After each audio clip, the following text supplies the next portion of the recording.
ଆମେ ଶପଥ କଲୁ ନବ ଯୁଗେ ନବ ପୋଥି ଖୋଲିବୁ, ନବତାନେ ନବ ଗୀତ ବୋଲିବୁ। ନବ ଯୁଗେ ନବ ପୋଥି ଖୋଲିବୁ, ନବତାନେ ନବ ଗୀତ ବୋଲିବୁ। ଆସୁ ଯେତେ ଝଡ଼ ଝଞ୍ଜା ଜୀବନେ, ଆସୁ ଯେତେ ଝଡ଼ ଝଞ୍ଜା ଜୀବନେ, ଏକ ମନେ ଏକ ଲଏ ଚାଲିବୁ। ଆମେ ଏକ ମନେ ଏକ ଲଏ ଚାଲିବୁ। ଶପଥ କଲୁ ଆମେ ଶପଥ କଲୁ ମା ନାମେ ଫୁଲିବୁ, ମାକୁ ନ ଭୁଲିବୁ, ମା ପଥେ ଚାଲିବୁ। ଶପଥ କଲୁ ଆମେ ଶପଥ କଲୁ। ସ୍ମରିଚିର ସତ୍ୟର ମନ୍ତ୍ର, ଅଭିଯାନେ ହେବୁ ଆମେ ବିଜୟୀ। ସ୍ମରିଚିର ସତ୍ୟର ମନ୍ତ୍ର, ଅଭିଯାନେ ହେବୁ ଆମେ ବିଜୟୀ। ଯନ୍ତ୍ରୀ ସେ ଆମେ ସବୁ ଯନ୍ତ୍ର, ଯନ୍ତ୍ରୀ ସେ ଆମେ ସବୁ ଯନ୍ତ୍ର। ଆମରି ନିୟତି ଆମେ ନିଜେ ହିଁ, ଆଜି ଆମରି ନିୟତି ଆମେ ନିଜେ ହିଁ। ଶପଥ କଲୁ ଆମେ ଶପଥ କଲୁ ମା ନାମେ ଫୁଲିବୁ, ମାକୁ ନ ଭୁଲିବୁ, ମା ପଥେ ଚାଲିବୁ। ଶପଥ କଲୁ ଆମେ ଶପଥ କଲୁ ଆମେ ଶପଥ କଲୁ। ଦୁର୍ଗାସ୍ତ୍ର ଶ୍ରୀ ଅରବିନ୍ଦ। ମା ତ ଦୁର୍ଗେ ସିଂହ ବାହିନୀ ସର୍ବଶକ୍ତି ଦାୟିନୀ, ମା ତ ଶିବ ପ୍ରିୟ ତୋରି ଶକ୍ତି ଜାତ। ଆମେ ମାନେ ଭାରତବର୍ଷ ଯୁବଗଣ ତୋରି ମନ୍ଦିର ଆସିନ ପ୍ରାର୍ଥନା କରୁଛୁ, ଶୁଣ ମା ତ ଏହି ଭାରତବର୍ଷେ ପ୍ରକାଶ ହୁଅ। ମା ତ ଦୁର୍ଗେ ଯୁଗେ ଯୁଗେ ମାନବ ଶରୀର ଅବତୀର୍ଣ୍ଣ ହୋଇ ଜନ୍ମେ ଜନ୍ମେ ତୋରି କାର୍ଯ୍ୟରେ ତୋରି ଆନନ୍ଦ ଧାମରେ ଫେରିଯାଉ। ଏଥର ବି ଜନ୍ମ ହୋଇ ତୋରି କାର୍ଯ୍ୟରେ ହିଁ ଆମେମାନେ ବ୍ରତୀ। ଶୁଣ ହାତ୍ୟ ଏହି ଭାରତବର୍ଷେ ସହାୟ ହୁଅ। ମା ତ ଦୁର୍ଗେ ସିଂହ ବାହିନୀ ତ୍ରିଶୂଳ ଧାରିଣୀ, ବର୍ମେ ଆଦୃତ ସୁନ୍ଦର ଶରୀରେ ମା ତ ଜୟଦାୟିନୀ। ମା ତ ପ୍ରତୀକ୍ଷାରେ ଭାରତ ରହିଅଛି, ତୋର ସେହି ମଙ୍ଗଳମୟ ମୂର୍ତ୍ତି ଦେଖିବାକୁ ଉତ୍ସୁକ। ଶୁଣ ମା ତ ଏହି ଭାରତବର୍ଷେ ଆବିର୍ଭୂତ ହୁଅ, ପ୍ରକାଶ ହୁଅ। ମା ତ ଦୁର୍ଗେ ବଳଦାୟିନୀ, ପ୍ରେମଦାୟିନୀ, ଜ୍ଞାନଦାୟିନୀ, ଶକ୍ତି ସ୍ୱରୂପିଣୀ, ଭୀମେ ସୌମ୍ୟ ରୁଦ୍ରେ ରୂପିଣୀ। ଜୀବନ ସଂଗ୍ରାମେ ଭାରତ ସଂଗ୍ରାମେ ତୋରି ପ୍ରେରିତ ଯୋଦ୍ଧା ଆମେମାନେ। ଦିଅ ମାତେ ପ୍ରାଣେ ମନେ ଅସୁରଣ ଶକ୍ତି ଓ ଅସୁରଣ ଉଦ୍ୟମ ଦିଅ ମା। ହୃଦୟରେ ବୁଦ୍ଧି ଦେବ ଚରିତ୍ର ଦେବ ଜ୍ଞାନ। ମା ତ ଦୁର୍ଗେ ଜଗତ୍ ଶ୍ରେଷ୍ଠ ଭାରତ ଜାତି ନିବିଡ଼ ତିମିର ଆଚ୍ଛନ୍ନ ଥିଲା। ତୁହି ମା ତ ଗଗନ ପ୍ରାନ୍ତରେ ଅଳ୍ପେ ଅଳ୍ପେ ଉଦୟ ହୋଇଛୁ। ତୋର ସ୍ୱର୍ଗୀୟ ଶରୀରରେ ତିମିର ବିନାଶିନୀ ଅଭାବରେ ଉଷାର ପ୍ରକାଶ ହେଲା। ଆଲୋକ ବିସ୍ତାର କର ମା ତ ତିମିର ବିନାଶ କର। ମା ତ ଦୁର୍ଗେ ଶ୍ୟାମଳା ସର୍ବ ସୌନ୍ଦର୍ଯ୍ୟ ଅଳଙ୍କୃତା ଜ୍ଞାନ ପ୍ରେମ ଶକ୍ତିର ଆଧାର। ଭାରତ ଭୂମି ତୋରି ବିଭୂତି ଆଜି ପର୍ଯ୍ୟନ୍ତ ଶକ୍ତି ସଂହାରରେ ଆତ୍ମଗୋପନ କରିଥିଲା। ଆଗତ ସେହି ଯୁଗ, ଆଗ ସେହି ଦିନ, ସେତେବେଳେ ସମଗ୍ର ବିଶ୍ୱର ଭାର ସ୍କନ୍ଧରେ ବହନ କରି ଭାରତ ଜନନୀ ଉଠୁଅଛି। ଆସ ମା ତ ପ୍ରକାଶ ହୁଅ। ମା ତ ଦୁର୍ଗେ ତୋର ସନ୍ତାନ ଆମେମାନେ ତୋର ପ୍ରସାଦରେ ତୋର ପ୍ରଭାବରେ ମହତ୍ କାର୍ଯ୍ୟ ମହତ୍ ଭାବରେ ଉପଯୁକ୍ତ ହେଉ। ହେ ମାତେ ବିନାଶ କର, କ୍ଷୁଦ୍ର ବିନାଶ କର, ତୋ ସ୍ୱର୍ଗ ବିନାଶ କର ଭୟ।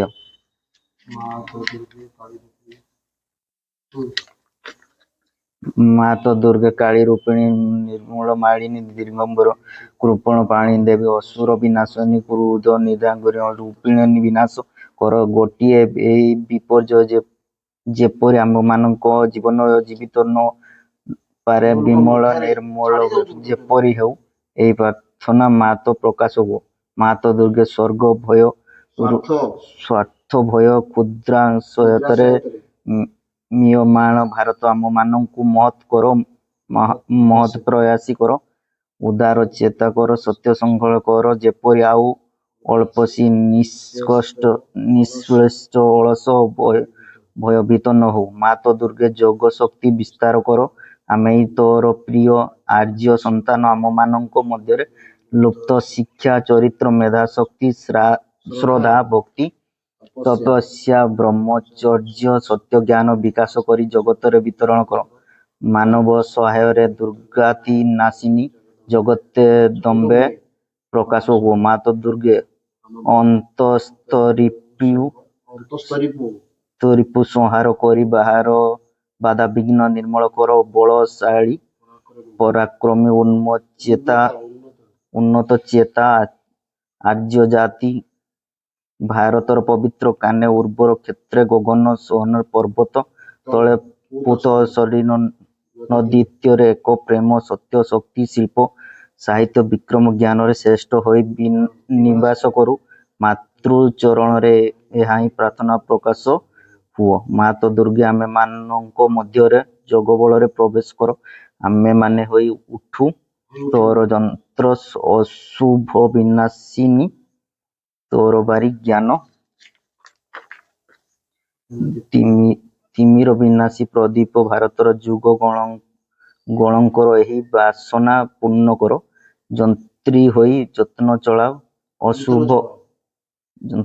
ଅଶୁଭ ହନ୍ତ୍ରୀ ହୋଇ ତୋର ବାରି ଘୁରାଅ।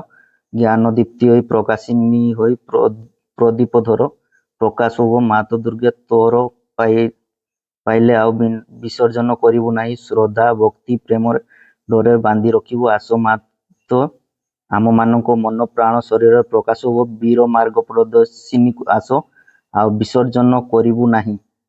ଆମମାନଙ୍କର ସମଗ୍ର ଜୀବନ ହେଉ ନିରବଚ୍ଛିନ୍ନ ଦୁର୍ଗା ପୂଜା ଆମମାନଙ୍କର ସକଳ କାର୍ଯ୍ୟ ଅବିରତ ପବିତ୍ର ପ୍ରେମମୟ ଶକ୍ତିମୟ ମାତୃ ସେବା ବ୍ରତ ହେଉ ଏହା ହିଁ ପ୍ରାର୍ଥନା। ମା ତ ଭାରତରେ ଆବିର୍ଭୂତ ହୁଅ ପ୍ରକାଶ ହୁଅ।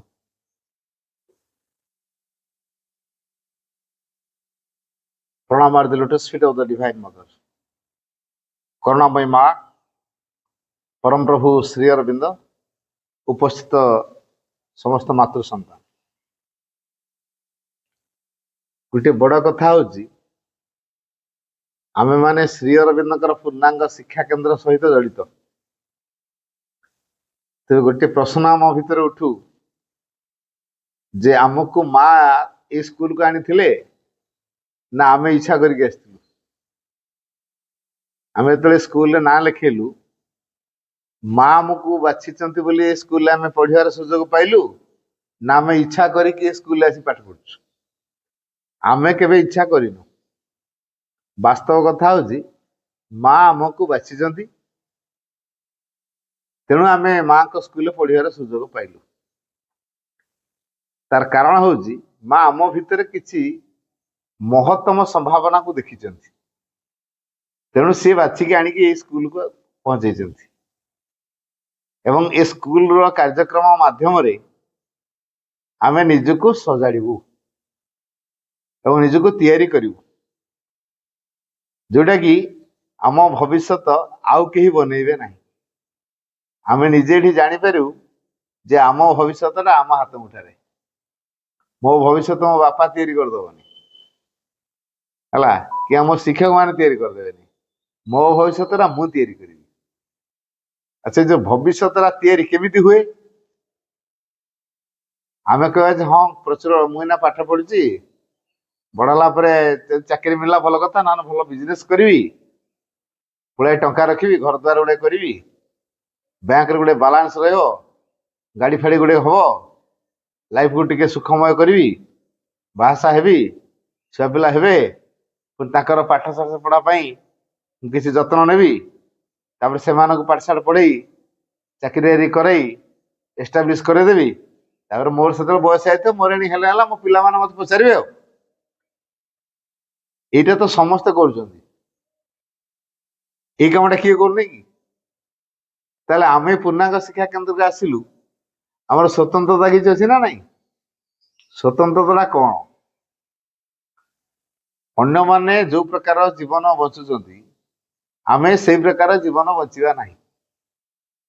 ଅନ୍ୟମାନେ କେମିତି ଜୀବନ ବଞ୍ଚୁଛନ୍ତି? ଏଇ ଯୋଉ କହିଲି, ସକାଳୁ ଉଠିବାଠୁ ରାତି ବିଛଣାରେ ଯିବା ପର୍ଯ୍ୟନ୍ତ ମେହନତ କରୁଛନ୍ତି ନା ନାଇଁ? ଏଇ ଯୋଉ ମେହନତ କରୁଛନ୍ତି କଣ ପାଇଁ କରୁଛନ୍ତି? ଆଗ ବଞ୍ଚିବୁ। ଜଣେ ପ୍ରଶ୍ନ କରୁ, ମୁଁ କଣ ପାଇଁ ବଞ୍ଚିବି? ମୁଁ କାହା ପାଇଁ ବଞ୍ଚିବି? ମୁଁ କଣ ପାଇଁ ବଞ୍ଚିବି ବା କାହିଁକି ବଞ୍ଚିବି? ଆଉ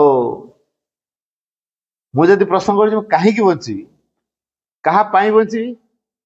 ମୋ ପରିବାର ପାଇଁ ବଞ୍ଚିବି। ମୋ ପରିବାର କଣ ମତେ ଆଣିଛନ୍ତି ନା ଭଗବାନ ମତେ ପଠେଇଛନ୍ତି? କୋଉଟା ଠିକ? ମୋ ପରିବାର ମତେ ଆଣିଛି ନା ଭଗବାନ ମତେ ପଠେଇଛନ୍ତି? ଭଗବାନ ପଠେଇଛନ୍ତି। ଆଉ ତାହେଲେ ମୁଁ କହିବି ମୋ ପରିବାର ପାଇଁ ମୁଁ ବଞ୍ଚିବି, କାହିଁକିନା ମୋ ପରିବାର ମତେ ଆଣିଛି। ଭୁଲ କଥା। ସମସ୍ତେ ବାପା ମାଙ୍କ ମାଧ୍ୟମରେ ଆସିଥାନ୍ତି, ସୃଷ୍ଟି ହେଇଥାନ୍ତି, ସେଇଟା ଗୋଟେ ମାଧ୍ୟମ। କିନ୍ତୁ ଭଗବାନ ଯଦି ଇଚ୍ଛା ନ କରିବେ ଜଣେ ସନ୍ତାନ ସୃଷ୍ଟି ହେଇପାରିବ କି?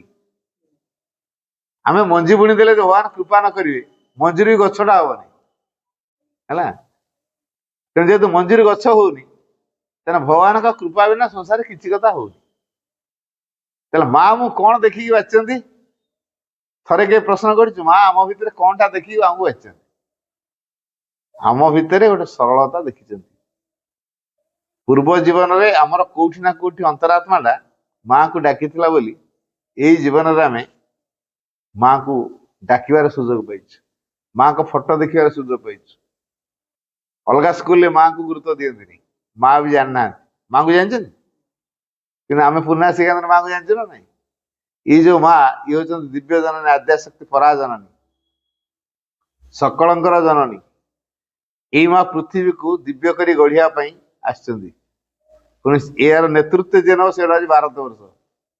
ମା ସେଦିନ ଭାରତକୁ ଆସିଛନ୍ତି, ଭାରତକୁ ଚେତନାର ଦୀପ୍ତିମନ୍ତ କରିବେ, ଭାରତୀୟ ମାନଙ୍କ ଭିତରେ ଥିବା ସେ ଚେତନାକୁ ଜାଗ୍ରତ କରିବେ, ଆଧ୍ୟାତ୍ମ ଚେତନାର ଭାରତୀୟ ମାନେ ବଳିଷ୍ଠ ହେବେ। ସେଇ ଆଧ୍ୟାତ୍ମିକତା ହଉଛି ତାଙ୍କର ଅସଲ ଶକ୍ତି, ଏବଂ ସେ ଆଧ୍ୟାତ୍ମିକତାର ପ୍ରଭାବରେ ଦେଶକୁ ସମୃଦ୍ଧ କରିବା ସହିତ ସମଗ୍ର ପୃଥିବୀକୁ ଦିବ୍ୟମୟ କରିବେ। ତେଣୁ ଏଇ କାମ ପାଇଁ ଯୋଉମାନେ ପ୍ରସ୍ତୁତ ହେବେ ତାଙ୍କୁ ଏ ପୂର୍ଣ୍ଣାଙ୍ଗ ଶିକ୍ଷା କେନ୍ଦ୍ର ଭିତରକୁ ଅଣାହେଇଛି, ସମସ୍ତଙ୍କୁ ନୁହଁ।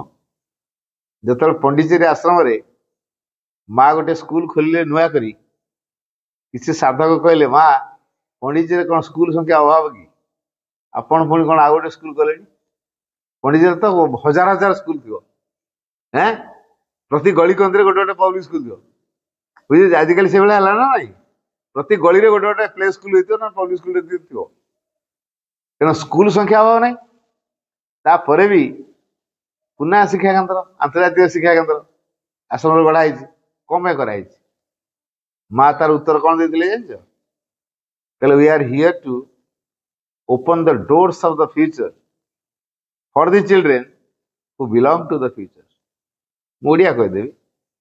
ମା କହିଲେ, we are here to open the doors of the future, ଅର୍ଥାତ ଆମେ ଏଠାରେ ଭବିଷ୍ୟତର ଦ୍ୱାର ଖୋଲିବା ପାଇଁ ଅଛୁ। We are here to open the doors of the future. କୋଉମାନଙ୍କ ସକାଶେ? For the children who belong to the future.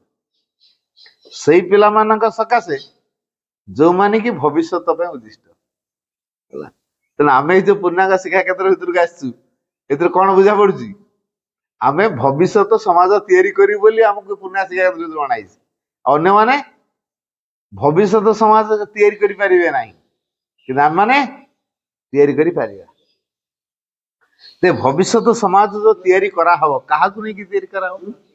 बोलिबो time नहीं गेला, कॉल कर ले तू देवता वाला पूरा पूछ रे हां पळे पहुंचबी एके आगे आसबी आगु जल्दी स्टार्ट कर नहीं तो और ही भाई अपने यहां पर तो आसु ତେଣୁ ଆମେମାନେ ଭବିଷ୍ୟତ ପାଇଁ ତିଆରି ହବୁ। ଭବିଷ୍ୟତଟା ମା ଦେଖିଛନ୍ତି। ଭବିଷ୍ୟତଟା ହଉଛି ଗୋଟେ ଦିବ୍ୟ ମାନବ ହବ। ସେ ଦିବ୍ୟ ମାନବଟା ରୋଗ ପାଇବନି, ଦୁଃଖ ପାଇବନି, ଯନ୍ତ୍ରଣା ପାଇବନି, ଖରା ବର୍ଷା ଶୀତର ପ୍ରଭାବ ତାକୁ କିଛି ମାନେ ବାଧା ତିଆରି କରିପାରିବନି। ଯେକୌଣସି ପରିବେଶରେ ସେ ସେଟିଂ ହେଇପାରିବ, ଆନନ୍ଦ ଭିତରେ ବଞ୍ଚୁଥିବ, ଭଗବାନଙ୍କ ଚେତନା ତାକୁ ପରିଚାଳିତ କରୁଥିବ। ସେ ଦୁର୍ବଳ ଅନୁଭବ କରିବନି, ଅସମର୍ଥ ଅନୁଭବ କରିବନି। ଖରା ବର୍ଷା ଶୀତ କାକରେ ସେ ନିଜେ ସେଟ୍ ହେଇପାରୁଥିବ, ଚାହିଁଲେ ଛୋଟ ହେଇପାରୁଥିବ, ଚାହିଁଲେ ବଡ ହଉଥିବ। ଆଉ ଏ ପଶୁଙ୍କ ଭଳି ଖାଦ୍ୟ ଆହାର ନିଦ୍ରା ମୈଥୁନ କାର୍ଯ୍ୟରେ ସେ ଲିପ୍ତ ହଉନଥିବ। ତାର ପାକସ୍ଥଳୀ ନଥିବ, ତେଣୁ ଖାଦ୍ୟର ଆବଶ୍ୟକ ନଥିବ। ତାର ପୁରୁଷର ଜନନେନ୍ଦ୍ରିୟ ନଥିବ କି ନାରୀର ସ୍ତନ ଗ୍ରନ୍ଥି ନଥିବ। ତେଣୁ ସେ ପୁରୁଷ ନୁହେଁ କି ନାରୀ ନୁହଁ, କେବଳ ଭଗବାନଙ୍କର ଏକ ପ୍ରତିନିଧି ସ୍ୱରୂପ ଦିବ୍ୟ ସୌନ୍ଦର୍ଯ୍ୟ ପ୍ରକାଶ କରୁଥିବ। ଏଇଭଳି ଗୋଟେ ନୂଆ ମଣିଷ ତିଆରି ହବ। ଯେମିତି ମାଙ୍କଡ ପରେ ମନୁଷ୍ୟ ତିଆରି ହେଲା, ମାଙ୍କଡଠୁ ମନୁଷ୍ୟର ଅଲଗା ହେଇଛି ନା ନାହିଁ? ମାଙ୍କଡର ଗୁଣଧର୍ମ ଯାହା, ତା ରୂପ ଯାହା, ମଣିଷ ରୂପ କଣ ସେଇଆ? ନିଶ୍ଚୟ ବଦଳିଛି। ମାଙ୍କଡ ମାନେ ଗଛରୁ ଗଛକୁ ଡେଉଁଛନ୍ତି, ଗଛରେ ରହୁଛନ୍ତି। ମଣିଷ କଣ ଗଛରେ ରହୁଛି? ଫଳ ଖାଇକି ଡେଉଁଛି, ଡେଇଁକା ଫଳ ଖାଉଛି? ସେ ବଢିଆ ଘର ବନେଇକି ରହୁଛି, ବଢିଆ ବଢିଆ ଖାଇବା ସବୁ ବନେଇକିରି ଖାଉଛି। ଲାଇଫକୁ ବଢିଆ ଏନ୍ଜୟ କରିବା ପାଇଁ କେତେ କଥା ତିଆରି କରିକି ଲାଇଫକୁ ପୁରା ଏଣ୍ଟରଟେନମେଣ୍ଟ ଭିତରେ ହଜେଇ ଦଉଛି।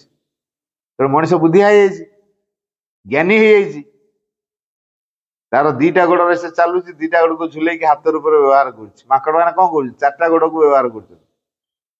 ତେଣୁ ମଣିଷଟା ମାଙ୍କଡ ମାନଠୁ ଯଥେଷ୍ଟ ଉନ୍ନତ ହେଇକି ରହିଛି। ଠିକ ସେଇଭଳିଆ ମାନବ ପରେ ଆଉ ଗୋଟେ ମଣିଷ ଆସିବ। ସେ ଯୋଉ ନୂଆ ମଣିଷଟେ ଆସିବ, ସେଟା ହଉଛି ଦିବ୍ୟ ମଣିଷଟେ। ତାକୁ ଖରା ବର୍ଷା ଶୀତ କିଛି ପ୍ରଭାବ ପକେଇବ। ଆମର ତ ଖରା କାଟିଲେ ଛାଇମୂଳ ଦେଖୁଛୁ, ଥଣ୍ଡା ପାଣି ଖୋଜୁଛୁ, ଫ୍ୟାନ ଖୋଜୁଛୁ, ଏସି ରୁମ ଦେଖୁଛୁ, ଆଉ ଥଣ୍ଡା ପାନୀୟ ସେଦିନ ପିଇବାକୁ ପଡୁଛି ପ୍ରବଳ ଖରାରେ ହେଲା। ଶୀତ ହେଲେ ବ୍ଲାଙ୍କେଟ ଦରକାର ହଉଛି, ସ୍ୱେଟର ଦରକାର ହଉଛି, କମ୍ବଳ ଦରକାର ହଉଛି, ବୁଝୁଛି କି ନାଇଁ? ଜ୍ୟାକେଟ ଦରକାର ହଉଛି, ବର୍ଷା ଅଧିକ ହେଲେ ରେନକୋଟ ଦରକାର ହଉଛି। ତେଣୁ ଆମର ଖରା ବର୍ଷା ଶୀତର କିଛି ପ୍ରଭାବ ଆମେ ଅନୁଭବ କରୁଛୁ। କିନ୍ତୁ ଯୋଉ ମଣିଷଟା ନୂଆ କରି ତିଆରି ହବ, ତାକୁ ଖରା ବର୍ଷା ଶୀତ କିଛି ପ୍ରଭାବ ପକେଇ ପାରିବ ନାହିଁ। ସେ ଚାହିଁଲେ ଛୋଟ ହବ, ଚାହିଁଲେ ବଡ ହେଇଯିବ। ହନୁମାନ ଯଦି ଚାହୁଁଥିଲା ସାଇଁକି ଲମ୍ବି ଯାଉଥିଲା, ଲାଙ୍ଗୁଡକୁ ଲମ୍ବା କରିଦଉଥିଲା, ଗୁଡେଇ ଗୁଡେଇ ଗୁଡେଇ କେତେ ଗୁଡଉଛୁ ଗୁଡା। ହନୁମାନଙ୍କର କରାମତାରେ ଥିଲା। ଏ ମଣିଷ ଯୋଉ ଦିବ୍ୟ ମଣିଷଟେ ହବ, ତାର ମଧ୍ୟ ସେଭଳି ସାମର୍ଥ୍ୟ ଥିବ। ତାକୁ ଭଗବାନଙ୍କ ଚେତନା ପରିଚାଳିତ କରୁଥିବ। ସେ ପବନ ଉପରେ ନିର୍ଭର କରିବନି, ପାଣି ଉପରେ ନିର୍ଭର କରିବନି, ମାଟି ଉପରେ ନିର୍ଭର କରିବନି, ଆକାଶ ଉପରେ ନିର୍ଭର କରିବନି, କି ଅଗ୍ନି ଉପରେ ନିର୍ଭର କରିବ ନାହିଁ। ସେ କେବଳ ପରମ ଚେତନା ଦ୍ୱାରା ପରିଚାଳିତ ହବ। ସେଇ ପ୍ରକାର ଗୋଟେ ଦିବ୍ୟ ମଣିଷଟେ ତିଆରି କରିବା ପାଇଁ ମା ଆମକୁ ପୁନଃ ଶିକ୍ଷା କେନ୍ଦ୍ର ଭିତରକୁ ଆସିଛନ୍ତି। ସେ ଆମକୁ ମାନବରୁ ସେଇ ପ୍ରକାର ଏକ ଦିବ୍ୟ ମାନବ ଆଡକୁ ଉତ୍ତୀର୍ଣ୍ଣ ହବା ପାଇଁ ଯୋଉ ଶକ୍ତି ସାହାଯ୍ୟ କରିବ, ଶ୍ରୀ ଅରବିନ୍ଦ ତପସ୍ୟା କରିକି ସେ ଶକ୍ତିକୁ ଆଣିଛନ୍ତି ଏବଂ ମା ସେ ଶକ୍ତିକୁ କାମ କରୁଛନ୍ତି। ବୁଝିହେଉଛି? ତେଣୁ ଯେହେତୁ ଶ୍ରୀ ଅରବିନ୍ଦ ତପସ୍ୟା କରିକି ସେ ଶକ୍ତିକୁ ଆଣିଛନ୍ତି, ମା ସେ ଶକ୍ତିକୁ କାମ କରୁଛନ୍ତି। ଆଉ ଆମ ମାନଙ୍କର କାମ ହେଲା ପୂର୍ଣ୍ଣାଙ୍ଗ ଶିକ୍ଷା ଧାରାରେ ବା ପୂର୍ଣ୍ଣ ଯୋଗର ଧାରାରେ ସେ ଅତିମାନସକୁ ଗ୍ରହଣ କରିବା ପାଇଁ ସମର୍ଥ ହବା। ସେ ଅତିମାନସ ଆମକୁ ଭବିଷ୍ୟତ ପାଇଁ ତିଆରି କରିବ। ମା ଯୋଉ କଥା କହିଛନ୍ତି, ତାଙ୍କର ଶିକ୍ଷା ହଉଛି ଭବିଷ୍ୟତର ଶିକ୍ଷା। ଏ ଯେ ପୂର୍ଣ୍ଣାଙ୍ଗ ଶିକ୍ଷା କଥା କହୁଛେ, ଏଇଟା ହଉଛି ଏଜୁକେସନ ଫର ଦ ଫ୍ୟୁଚର। ଇଏ ଅତୀତର ଶିକ୍ଷା ନୁହଁ। ଅତୀତର ଶିକ୍ଷା ନୁହଁ କଣ ପାଇଁ ନା, ଅତୀତରେ ଅନେକ ଶିକ୍ଷିତ ବାହାରିଲେ, ଡକ୍ଟର ହେଲେ, ଇଞ୍ଜିନିୟର ହେଲେ, ସାଇଣ୍ଟିଷ୍ଟ ହେଲେ, ନେତା ହେଲେ, ଲେକ୍ଚର ହେଲେ, ପ୍ରଫେସର ହେଲେ, ବଡ ବଡ କିରାନୀ ଦପ୍ତରରେ ସବୁ କେତେ ବଡ ବଡ ଅଫିସର ସବୁ ହେଲେ। ହେଲେ ସଂସାର କଣ ହେଲା? ଆଇଏଏସ୍ ଅଫିସର ହେଲା କି ଓଏଏସ୍ ଅଫିସର ହେଲା, ସେ କରପସନ କରୁନି, ଦୁର୍ନୀତି କରୁନି, ଲାଞ୍ଚ ନଉନି, ମିଛ କହୁନି, ଠକାମି କରୁନି। ବର୍ତ୍ତମାନ ଦେଖ ନା, ଖୁବ କମ ଏଜ ର ପିଲା ଗୁଡାକ, 30 ବର୍ଷ ହେଇନି ପିଲା ଗୁଡାକ ଆଇଏଏସ୍ ପାଇଛନ୍ତି, କରପସନ କରି ଜେଲ ଅଛନ୍ତି। 28 ବର୍ଷର ପିଲା ଆଇଏଏସ୍ ପାଇଛି, ଆଇଏଫଏସ୍ ପାଇଛି, ତାପରେ ବି ଜେଲ ଭିତରେ ଅଛି। କଣ ଆମେ ଏଇ ପାଠ ପଢିକି ଜେଲ ଯିବା ପାଇଁ ପାଠ ପଢିଥିଲୁ କି? ତାହେଲେ ସେମାନେ କାହିଁକି ଜେଲକୁ ଗଲେ? ଏତେ ପାଠ ପଢିକି, ଏତେ ପାଠ ପଢିବ ଶେଷରେ କଏଦୀ ହବ। ଆମେ କଣ ସେ କହିଦେବା ପାଇଁ ପୁରୁଣା ଶିକ୍ଷା କେନ୍ଦ୍ର ଆସିଛୁ? ଆସିନୁ। ମାଙ୍କ ପ୍ରଭାବକୁ ସମସ୍ତଙ୍କ ପାଖରେ କେମିତି ପହଞ୍ଚେଇବି? ମାଙ୍କ ପ୍ରଭାବକୁ ନିଜେ ଗ୍ରହଣ କରିବି, ନିଜେ ଜଳିବି, ଅନ୍ୟମାନଙ୍କୁ ଜଳେଇବି। ଏଇଟା ହେଲା ମାଙ୍କର କାମ। ବୁଝିଗଲା? ଏଇ କାମଟା ଯିଏ କରୁଛି ତା ଜୀବନ କଥା ମା ବୁଝିବେ। ଆମେ ଟିକେ ଚିନ୍ତା କରିବା, ଆମ ଜୀବନ କଥା ଆମେ ବୁଝିଲେ ଭଲରେ ବୁଝିପାରିବା, ନାଇଁ ମା ବୁଝିଲେ ଭଲରେ ବୁଝିପାରିବେ? କିଏ ଭଲରେ ବୁଝିବେ? ଭଗବାନ ଆମ ଜୀବନ ଦାୟିତ୍ୱ। ଆମେ କଣ ଖାଇବା, କୋଉଠି ରହିବା, କି କାମ କରିବା, ରୋଗ ବାଗ ହବ କି ନାହିଁ, ଭଲ ମନ୍ଦ ସୁବିଧା ଅସୁବିଧା, ଘାତ ପ୍ରତିଘାତ ବାଧା ବିପତ୍ତି ସବୁ ଆସିବ କି ନାହିଁ, ଯଦି ଆସିବ ସେଇଟା କେମିତି ଭାବରେ ଆସିବ, ତାକୁ କେମିତି ଆମେ ସମ୍ମୁଖୀନ ହବା, ସବୁ ବ୍ୟବସ୍ଥା ଆମର ଦାୟିତ୍ୱ କିଏ ନେବେ? ମା ନେବେ। ତେଣୁ ଯଦି ମା ଆମ ଜୀବନର ଦାୟିତ୍ୱ ନିଅନ୍ତି ତାହେଲେ ଆମ ଜୀବନ ସାର୍ଥକ ହେଇଯିବ। ତେଣୁ ମା ଆମ ଜୀବନର ଦାୟିତ୍ୱ ନେବା କେମିତି ହବ? ଆମେ ଯଦି ମାଙ୍କୁ ଡାକିବା। ତେଣୁ ଏଠି ପୂର୍ଣ୍ଣାଙ୍ଗ ଶିକ୍ଷା କେନ୍ଦ୍ରରେ ପ୍ରତ୍ୟେକଟି ସାହାଯ୍ୟ ମାଙ୍କୁ ମଗାଯାଏ। ହେଲା, ଯିଏ ଯୋଉ କାମଟା କରିପାରୁନି, ମା କଣ କହିଲେ? ଏ child of mind can not be zero. ମୋର କୌଣସି ପିଲା ଶୂନ୍ୟ ହେଇପାରେ ନା। ଯିଏ ମାଙ୍କ ପିଲା ସେ ଶୂନ୍ୟ ହବନି। ତା ଭିତରେ କିଛି ନା କିଛି ନିଶ୍ଚିତ ସମାନ ରହିବ, ସାମର୍ଥ୍ୟ ରହିବ। ସେ କେବେ ଶୂନ୍ୟ ହେଇପାରିବ ନାହିଁ। ମା କହିଲେ ଏ child of mind can not be zero. ମୋର କୌଣସି ପିଲା କେବେ ଶୂନ୍ୟ ହେଇପାରେ ନା।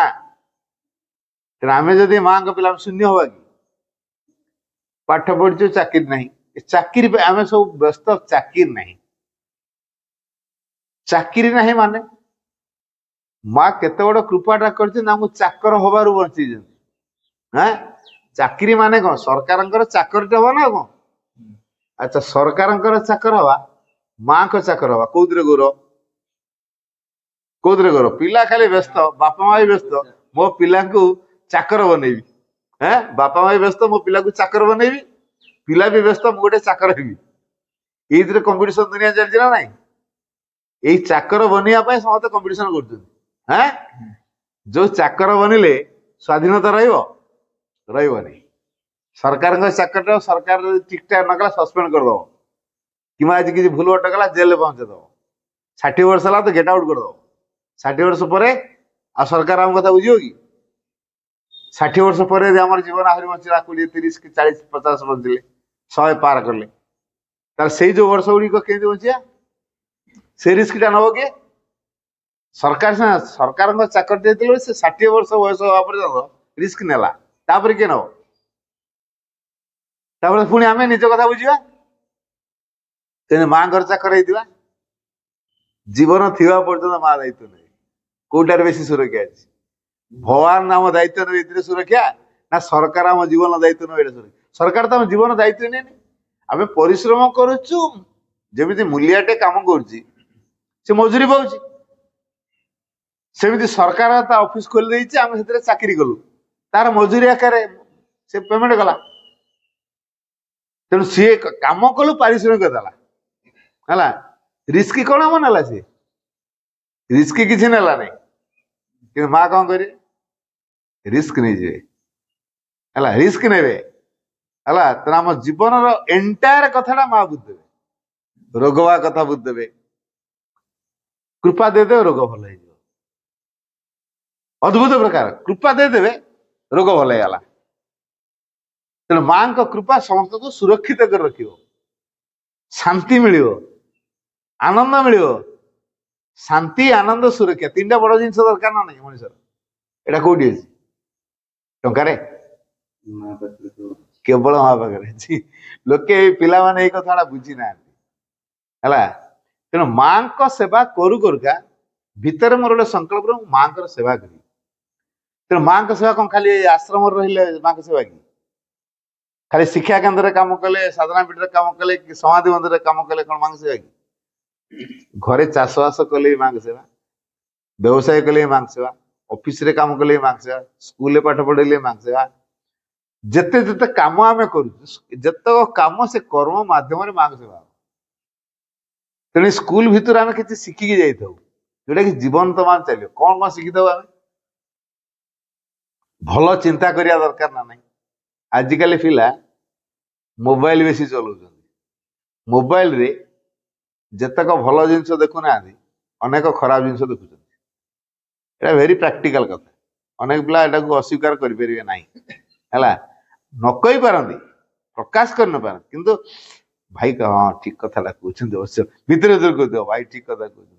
ଆମେ ବେଶୀ ଖରାପକୁ ଦେଖୁଛୁ ଆଉ ଭଲକୁ କମ ଦେଖୁଛୁ, ଖରାପଟାକୁ ବେଶୀ ଦେଖୁଛୁ, ମୋବାଇଲର ମିସ୍ ୟୁଟିଲାଇଜ କରୁଛୁ। ମୋବାଇଲ ଦେଖିବା ମନା ନାହିଁ, କିନ୍ତୁ ଯଦି ମୋ ଭିତରେ ଗୋଟେ ଭଲ ଚିନ୍ତାଧାରା ଥିବ ହେଲା, ତାହେଲେ ମୁଁ ଭଲ ଚିନ୍ତାଟା କରିବି ନା ନାହିଁ। ସେ ଭଲ ଚିନ୍ତାଟା କୋଉଟା? ମା କହିଲେ school is just a preparation two make the students capable of thinking, studying, progressing and becoming intelligent. If they can, that must be done in their entire life, not only in school. ମୁଁ ବାକ୍ୟଟା ଉତ୍ତର କହୁଛି, ମାଙ୍କର ବାଣୀ ଏଟା। ମା କଣ କହିଲେ? School is just a preparation. School ହଉଛି କେବଳ ଏକ ପ୍ରସ୍ତୁତି କ୍ଷେତ୍ର। School is just a preparation two make the students capable. Make capable ମାନେ ସକ୍ଷମ କରେଇବା। ମେକ୍ ଦ ଷ୍ଟୁଡେଣ୍ଟସ୍ capable ମାନେ ଛାତ୍ରମାନଙ୍କୁ ସକ୍ଷମ କରେଇବା ଦିଗରେ।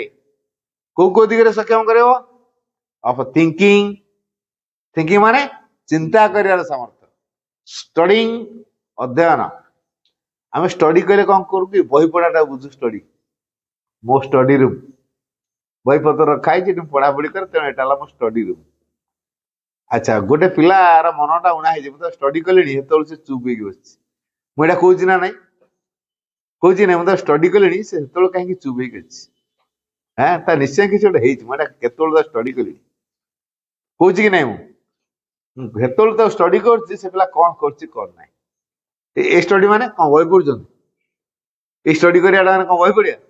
ଅନୁଧ୍ୟାନ କରିବା। ତେଣୁ ଯୋଉ ଅନୁଧ୍ୟାନ କରିବା ଅର୍ଥ କାହିଁକି ହଉଛି, କିପରି ହଉଛି, ଏଇ ଯୋଉ ଭାବଟା, ଏଇଟା ହଉଛି ଷ୍ଟଡି।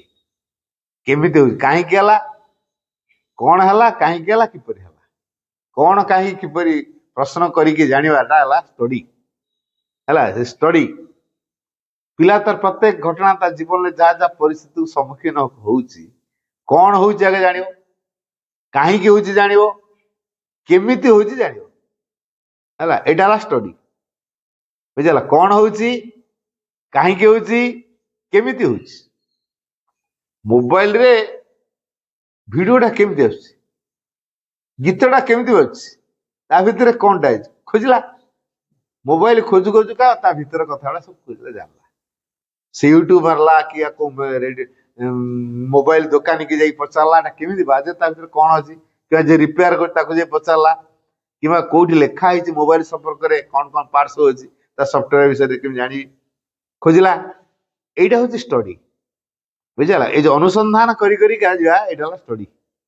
ହେଲା, ଅନୁସନ୍ଧିତ୍ସୁ ମନୋଭାବ, এইটা হচ্ছে ଷ୍ଟଡି। ଷ୍ଟଡି ଷ୍ଟଡି ମାନେ ବହି ପଢା। ବହି ପଢା ହେଲା ବୁକ୍ ରିଡିଂ। ଆମେ ଷ୍ଟଡି କହିଲେ ବୁଝୁଛୁ କଣ? ଅଧ୍ୟୟନ। କଣ ଅଧ୍ୟୟନ କରିବ? ଏଇ ଯୋଉ ଭିତରର ଯୋଉ ଘଟଣା ସବୁ ଘଟୁଛି ଜୀବନରେ, ରାଗ ମୋର କାହିଁକି ଆସିଲା, ଲୋଭ ମୋ ଭିତରେ କାହିଁକି ଆସୁଛି, ଭଲ ଝିଅଟିଏ ଦେଖିଥିଲି ମୋ ତା ପ୍ରତି ଆକର୍ଷଣ କାହିଁକି ତିଆରି ହେଇଯାଉଛି। ହେଲା, ଏଇ ଯୋଉ ଜିନିଷଟା ଆମ ପିଲାଙ୍କ ଭିତରେ ହୁଏ, କାହିଁକି ହଉଛି, ମୋ ଭିତରେ କୋଉ ଶକ୍ତିଟା ଅଧିକ ସକ୍ରିୟ ହେଇଯାଉଛି, କାହିଁକି ମୁଁ ନିଜକୁ ନିୟନ୍ତ୍ରଣ କରିପାରୁନାହିଁ। ମୋ ସାଙ୍ଗ ଗୋଟେ ଭୁଲ କରିଦେଲା ମୋ ଆଗରେ, ମୋର ହଠାତ୍ କାହିଁକି ରାଗ ହେଇଯାଉଛି, ତ ବାଡେଇ ଦଉଛି। ମୋ ଭିତରେ କ୍ରୋଧ କାହିଁକି ଆସିଲା, ମତେ ସେ ଟପି ଦେଲା ପରେ ମୁଁ କେମିତି ତା ପ୍ରତି ଈର୍ଷା ପରାୟଣ ହଉଛି, ବା ସେ ଆଜି ବହୁତ ଗୋଟେ ଦୁର୍ଘଟଣା ପଡିଲା, ମୋ ମନଟା ମୋର ଦୁଃଖ ଆସିଯାଉଛି, ଦୁଃଖ କାହିଁକି ମୁଁ ଅନୁଭବ କରୁଛି। ଏଇ ଯୋଉ ଘଟଣା ଜୀବନରେ ଯୋଉ ଯୋଉ ଘଟଣା ସବୁ ଘଟୁଛି, ଆମ ସ୍ୱଭାବରେ ଯୋଉ ଘଟଣା କ୍ରିୟାଶୀଳ ହଉଛି, ତାକୁ ଅନୁଧ୍ୟାନ କରିବା ହେଲା ଷ୍ଟଡି। ତେଣୁ ଥିଙ୍କିଂ ହେଲା ଭଲ ଚିନ୍ତା କରିବା, ଷ୍ଟଡିଂ ହେଲା ଅଧ୍ୟୟନ ମାନେ ଅନୁଧ୍ୟାନ କରିବା। ହେଲା, ନିଜ ଭିତରକୁ କଣ କାହିଁ କିପରି ପ୍ରଶ୍ନ କରିକି ଜାଣିବାର ନାଁ ହେଲା ଷ୍ଟଡି। ଆଉ ଗୋଟେ ହେଲା ପ୍ରୋଗ୍ରେସିଂ, ପ୍ରତି ମୁହୂର୍ତ୍ତରେ ଅଗ୍ରଗତି କରୁଥିବା। ଅଗ୍ରଗତିରେ ଜଣେ କେତେବେଳେ କରିବ? ମୁଁ ଗୋଟେ ପାଦ ତଳେ ରଖିଛି, ଆଉ ଗୋଟେ ପାଦ ଆଉ ଗୋଟେ ପାଉଛ ରଖିଛି। ତଳ ପାଦଟା ଉଠେଇଲେ ସିନା ମୁଁ ଆଉ ଗୋଟେ ପାଦ ପକେଇବି। ମୁଁ କହିଲି ନା, ତଳଟା ଥାଉ, ଏଇଟା ବି ଥାଉ। ଅଗ୍ରଗତି ହବ ତ? ଛାତ ଉପରୁ ମୋର ଯିବାର ଅଛି। ବାଁ ଗୋଡଟା ପ୍ରଥମ ପାଉଛରେ ପକେଇଛି, ଡାହାଣ ଗୋଡଟା ଦ୍ୱିତୀୟ ପାଉଛରେ ପକେଇଛି, ହେଲା।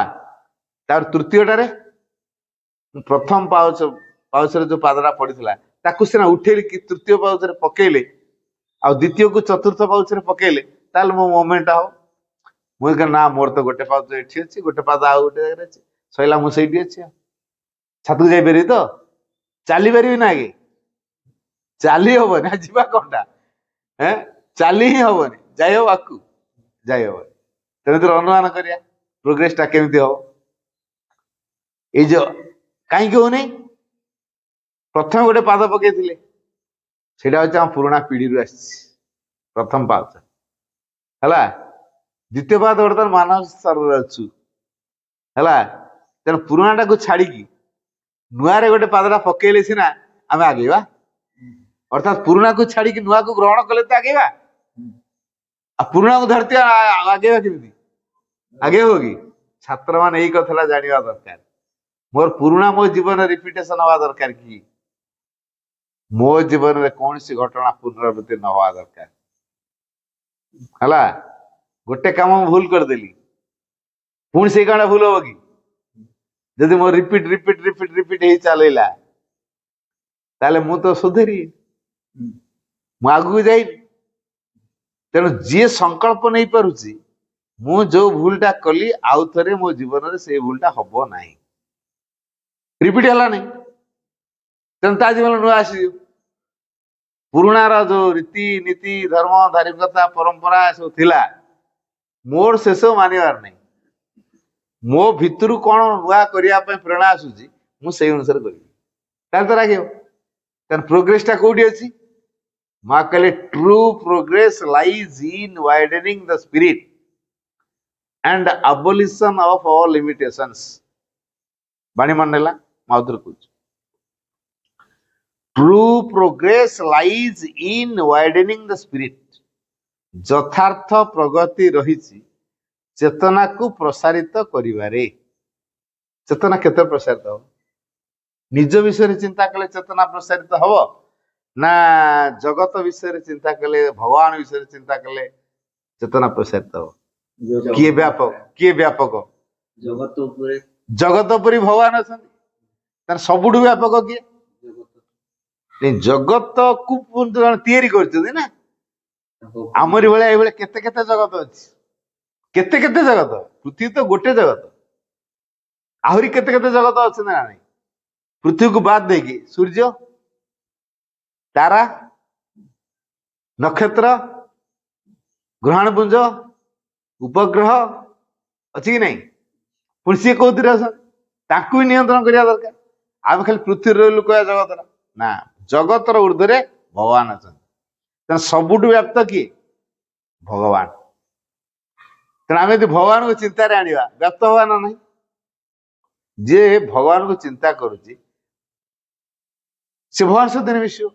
ଗୋଟେ ମଜା କଥା କହୁଛି, ଗୋଟେ ବଡ କୂଅଟେ, ବଡ କୂଅଟେ, ହେଲା। ସେ କୂଅରେ ଗୋଟେ ବେଙ୍ଗ ବହୁତ ବର୍ଷ ହେଲା ରହିଲେଣି। ତେଣୁ ଫୁଲିକି ପୁରା ମୋଟକାଟିଆ ହେଇଯାଇଛି, ପୁରା ରାଜ ଚାଲିଛି ତାର କୂଅରେ, ହେଲା। ହଠାତ୍ ଗୋଟେ ବନ୍ୟା ହେଲା, ବନ୍ୟାରେ ସମୁଦ୍ର ପୁରା ପାଣି ପୁରା ଉଛୁଳି ବାହାରିକି ଆଇଲା।